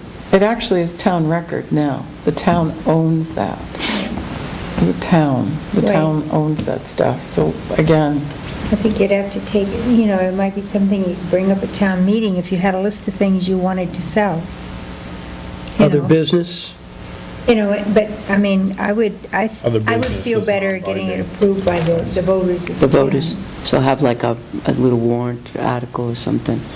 Well, bring it up. I don't really, it doesn't matter Yeah. to me. It doesn't, But I mean. I'm just thinking considering it that- belongs to everybody, not just. some of this was on the floor in You're the, talking about doors and stuff like that, I mean, well, it some of the has- equipment that we, if they're antique, they may have value to someone who restores antique buildings or whatever, but in terms of, it has no intrinsic value to the town of Tilton, why hold on to that stuff? Well, that's. You're not going to get a Right. lot for it. right, if it isn't directly related to the history of the town of Tilton, we have the authority to sell it, just like we sell the cruisers Yeah, and all the other surplus town property. right. Dispose of it and, use the money for whatever, chat, Well, I whatever. watch this program on TV, one of the few TV programs I watch. American Pickers? No, the restoration program. But that American Restoration thing, some of those coolers are worth a lot of money, even beat up. So all I want to do is, I don't think we need to save it, but we need to ensure that we do maximize the cost. The value, correct. The money that we The get. for the income, residents. correct. I agree with you 100%, Joe. And that's our intent. But in the outbuilding, there was no floor, and there was a lot of stuff just broken and piled up, and we remember there were, what we saved. So what we could save from that pile of wreckage, we did. And there's things there that would never come back into our environment in the Grange at all. And it has there's no really historical, I think it's just was out there as extra stuff, antiques. And I think that's what, the medical equipment, we know where it's from. It was Frank Robinson's first medical equipment in town. So, that, we probably should box that up and find a place if we could down here, because it does take up a lot of space. And there's articles, for police and badges and stuff like that. We can always find room on the stage in the case to do that, because some of that stuff in the case is going to its rightful owner. But I'm talking about the stuff that's in the outbuilding. Jane? Somebody needs to go into the outbuilding and see what's there. A lot of it is junk. And because when we cleaned that day, when the Boy Scouts and all were out there, we took some old metal bookcases that were very dilapidated and falling apart, that were up on the stage with all kinds of junk in them. They were the old ones in the mechanical room. Yeah, and dumped those out there. There were some tables, whether they're antique or not, or just, I think some of the tables were antique. We put those out there. But we just basically threw things in there to get them out of the building, because they were coming in to clean. So that whole section needs to be gone through to see what is salvageable and what isn't. And I would say a lot of it, probably the bulk of it, is stuff that can just go to the dump. I don't think anybody even want to buy some of it. Yeah, but I'm not, The other point I wanted to make is I boxed up all the clothes out there. All the There, closing? yeah. the old clothing in the main hall. It was in the main hall. Now, some of those, I think, are antique uniforms that go back to one of the wars. Something needs to be done with those. They need Those antique uniforms, I have been told by Vicki Virgin that she lent them.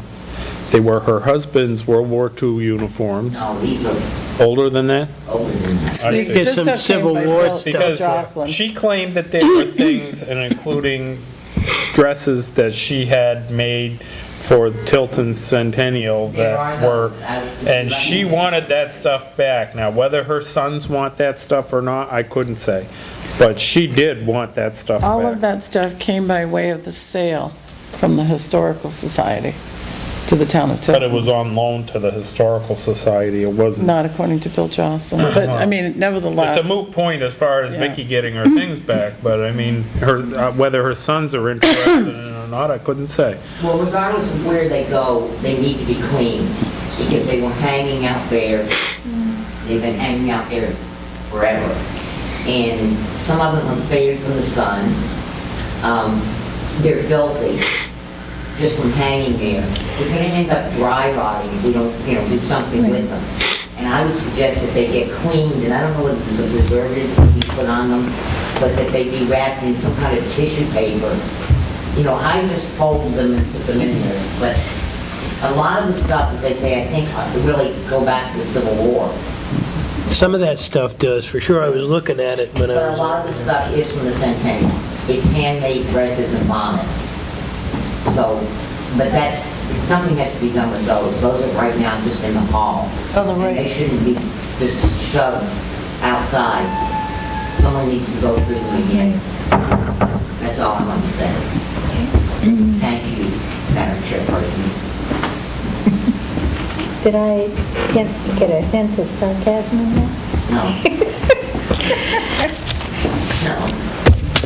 I'm going to go close the hatch. Okay. So what do you think? What's the consensus? I guess we do need to go over and determine what's historically significant to the town of Tilton, what should be sold, what should be dumped. The uniforms probably should come here. I hate to see them just get cleaned and packed up in a box.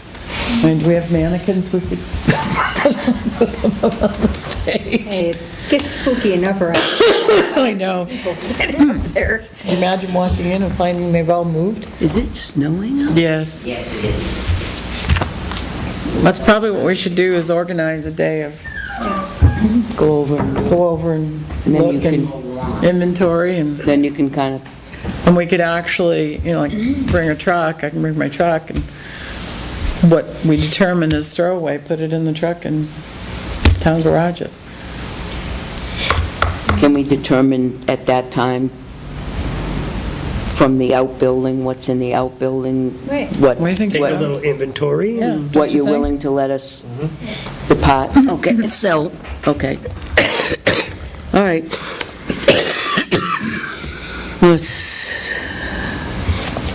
Did you give this one, is this a copy for me to do, or did you? No. That's the only one that I have currently. Got it. I'm going to scan this information, and I'll send it out in an email to everybody on the board so that they'll have a copy of it All right. for their records. Okay. I think most of us were at the Budget Committee meeting last night. Went very well. Everything got voted on. The only difference that the Budget Committee and the Selectmen this year have is American Red Cross. Yep. That's it. Everything else stays the same, going to the townspeople.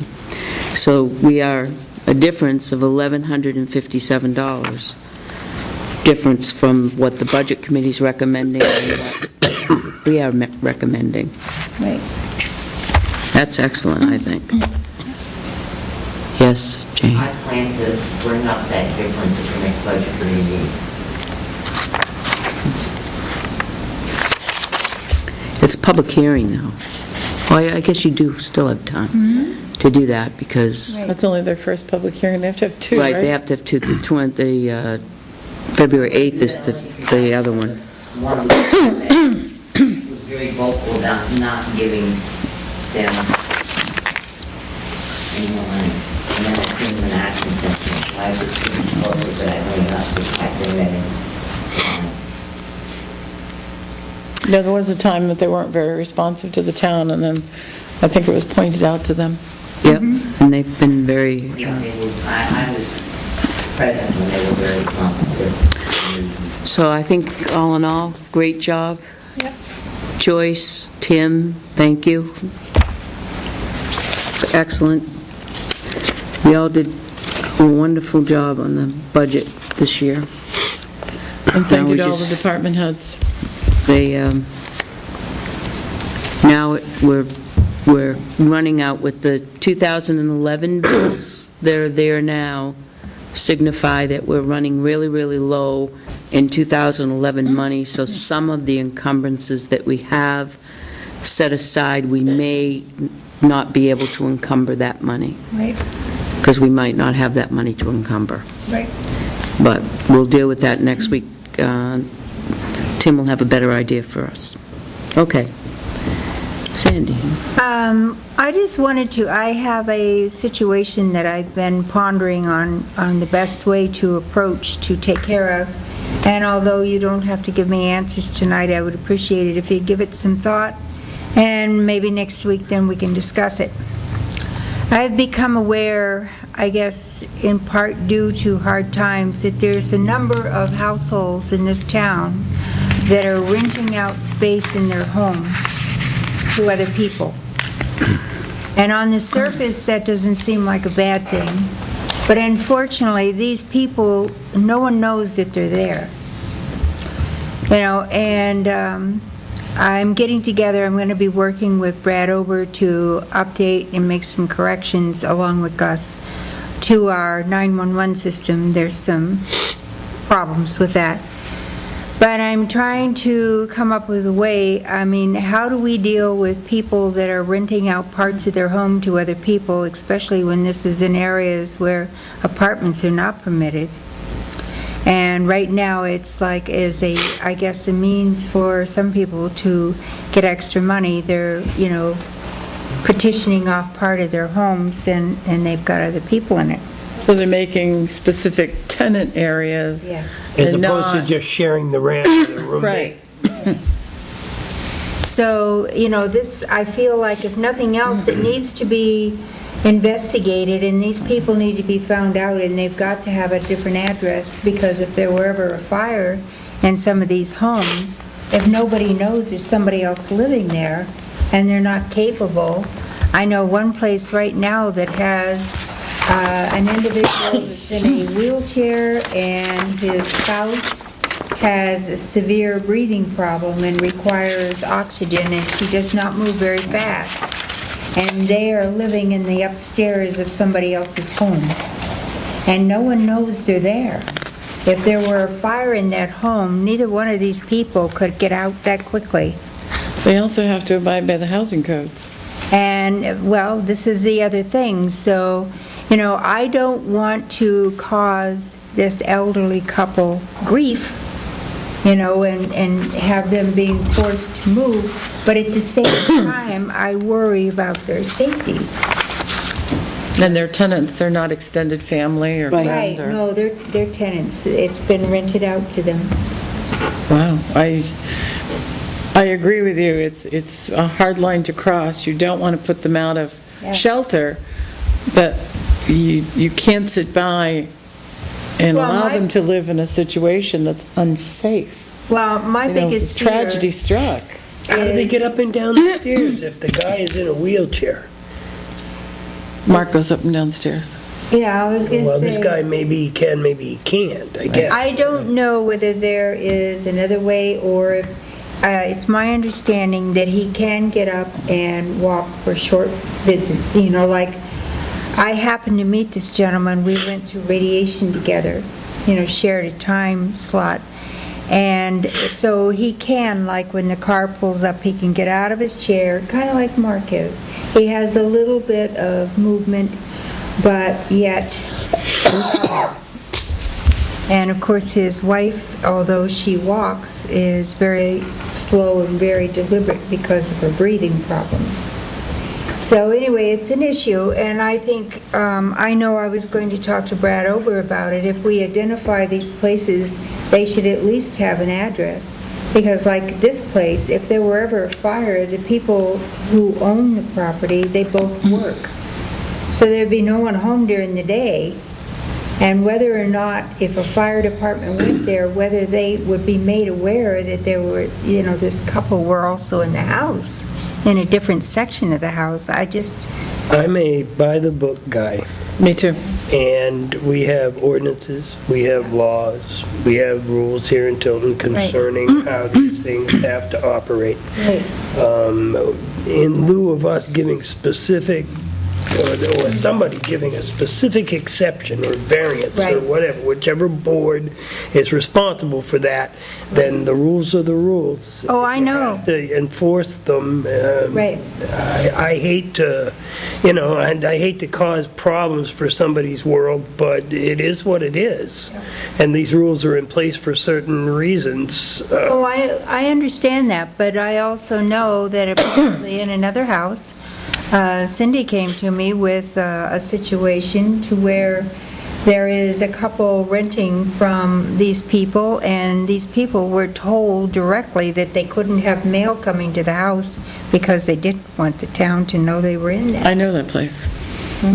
Yeah, and that is definitely a tenant Yes. situation. Well, that's just trying to circumvent the law. Yep. But I can't again- see uprooting, is there some way that, with the rules that we have and the regulations, and I'm sorry, I'm not adept to what they are, with these folks, without uprooting them and making them move, No, and are I there don't wanna do that. variances that they can apply for? Well, I was thinking, first of all, that I should talk to Brad Ober, because if nothing else, he would go in and make sure that the house was sound, that it had the proper smoke detectors, and that the fire department, and I would let the police department know, somebody needs to know these people are there. Right. But I think Joe is right. do. As elected officials, it's our duty to uphold the zoning ordinances of the Anything town of less than Tilton that is and the laws. we're not And doing we're what not we doing need our to do. job. I don't want to see them put out of a shelter, Right. but you can't sit by and allow somebody to ignore and violate the zoning ordinances Right. and put people in a, jeopardizing situation as it If we pertains to ignore it housing. once, we have to ignore it every time. That's right. Well, what I'm concerned about is, I know of a couple of them, but how many are out there now?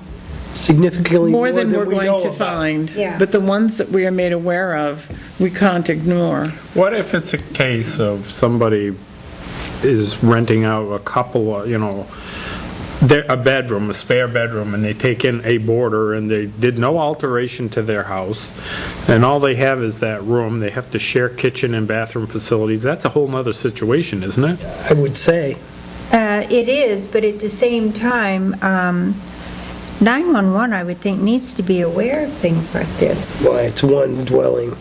If my brother came to live with me, it would still, and there's a fire at my house, Yeah. there's still a fire at But my now, house. your whole house with you, like, That's what he was saying. If they Yes. just had a bedroom. They just became and part they of their used- household. right. Yeah, they become part of the household. For instance, I've That's- taken in exchange students and Yeah, put that's them in a different. bedroom. That's different. You're not altering your home. No what he alteration at all. No. They become part of the household, and that's... You alter a that's a house to different- create an apartment, and you've created a different situation. My son has just recently moved back in with us, and he'll be there until March. No, I mean, no March-ish. alteration. No, March. In- He's going to college. I can't think of a time in my entire life that there hasn't been someone living in my home other than a family member.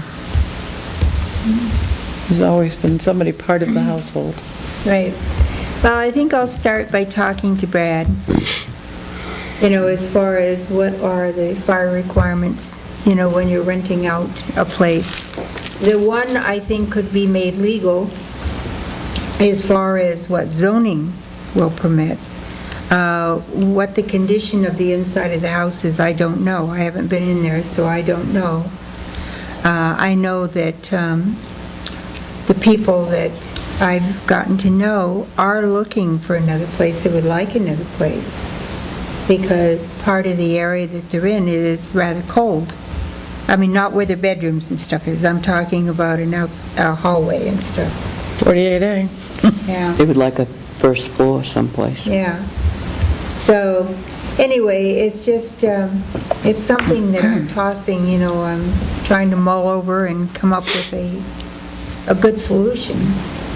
But at the very least, I want people to know that they're there.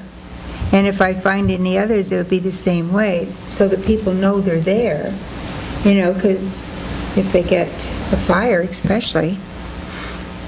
Would this also be a code enforcement thing? Yes. It And definitely I will is. be working with him, so I'll share what I know with him, but It's a code enforcement on the district level, the health officer level, Yeah. and the town level. yep. I would just as soon not move to evict anybody at this particular time, but we need to pursue Right. bringing people into the fold. I'd rather come up with some alternatives Yep. so that they have it in place, and then, Yeah. well, these particular people. I think you're on the right track of investigating it, Yep. and as you said, to see if it can come under compliance. Right. That would be a solution.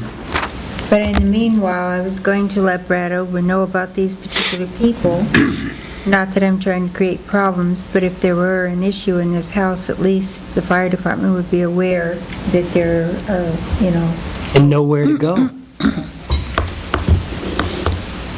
especially if they have a separate phone but don't have a separate address, or I don't know how that works, but that could be confusing for the fire department, and a few minutes makes a difference. I mean, I understand that, it's why people do it, but at the same time, they don't consider all the what-ifs when they're doing it, so if you want to make an apartment, you need to make sure that it's a legal apartment, and that way it's got its own address and 911 is aware of them.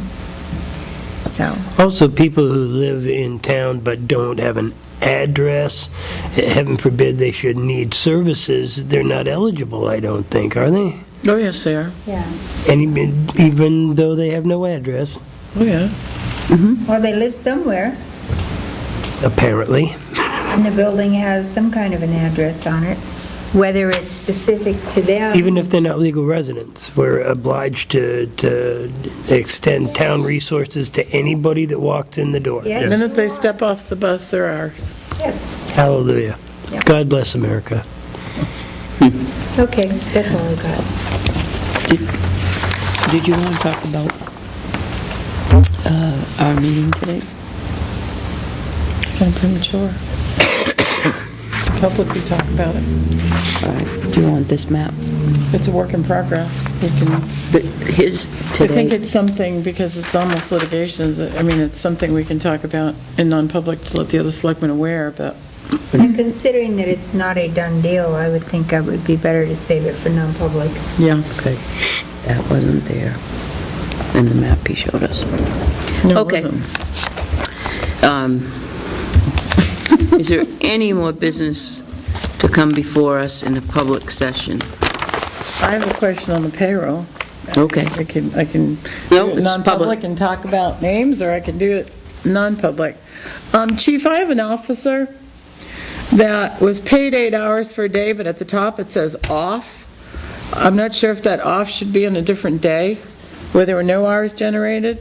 And my concern is because a number of these sheets are not signed by the employee, only by the supervisor, or approved by. He was off this day and worked it.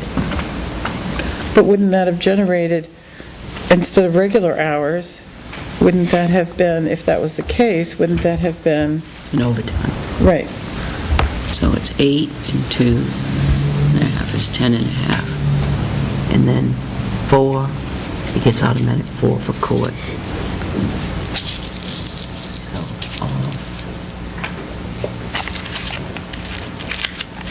24, 34.5.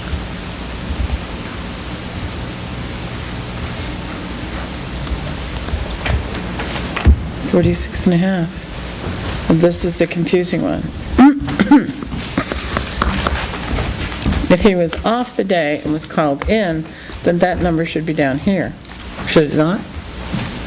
If he was off, was called in, wouldn't that number be down here? And this is not signed by him. Yeah, not all of them are, but let's see here, 1, 2, 3, 4. No, that's right. Yeah. 46 and a half hours. But this is wrong. It should be patrol. Control, right. Then the off over here? Typo? The off, Yeah. right. Okay. Yeah, I'll have it corrected in the morning. Yeah. Yep. That's a But see, typo. that's why, probably if the employee saw it, they might go, that's overtime. Do you know what I'm saying? Okay, thank you. Okay. There's a note here about redistricting on the agenda. I read in the paper today that they approved They a approved it, plan. right. Where's the flashlight? It's up on the stage. Oh, okay. And, apparently, our situation didn't change. No, No. it did not. In addition, I discovered that Franklin Oh, you guys are all has signed up. no independent representative, and The city of Franklin does not have its own representative? they're sharing with Hill and Northfield. Right. Wards 1 and 2 are going with Hill, and Ward 3 is going with Northfield. So in theory, not unlike ourselves, Franklin, the city of Franklin could end up with no representatives in the House. Well, technically they do, but somebody like us that has Well, you such, saw they fixed. Everybody could be from Independent Northfield, or everybody from Hill could be the select people. See, in Yeah, and theory, they're- Franklin could be non-representative by resident, I should say. I they have just such don't get it. individual needs that. I don't Wow. necessarily get it. I do. It's politically driven. Yeah. Well, even my- one It's of the news party-driven, I'm sorry, it's political-driven, Even it's one of the Sad party-driven. about that. articles Very sad. That was very innuendo apparent that from the it was a conversations we've party-driven had. thing. Where is Representative Dennis Fields in his discussion of pending state legislation? Didn't show Could you up. call him tomorrow and ask him why he didn't show up with our, I mean, this is a I perfect confirmed the example. meeting. This legislation that's coming up will have a huge impact on the town. oh And yeah, there's many of them. very, very, yes. That was completely irresponsible, I'm sorry. Well, maybe he Maybe just got the he's sick. dates, or he got Right. sick, or... Phone call, We'll find out, we'll find out. reschedule. Okay, any more business to come before us in a public meeting? I would make a motion to enter into non-public session as per RSA 91A:3, as it is E, consideration of or negotiation of pending claims or litigation. Second. Roll call vote? Yes. Yes. Yes. You're red. Okay, I'd we're, like to make a motion to seal the minutes of the non-public meeting as they pertain to pending litigation until such litigation is resolved. Second. Yes. yes, Yes. yes. I would like to make another motion that we should adjourn this meeting. Second! Yes. Yes! Yes. Yes. All right, now go get on the roof. Oh, God. Yeah, now go on the roof.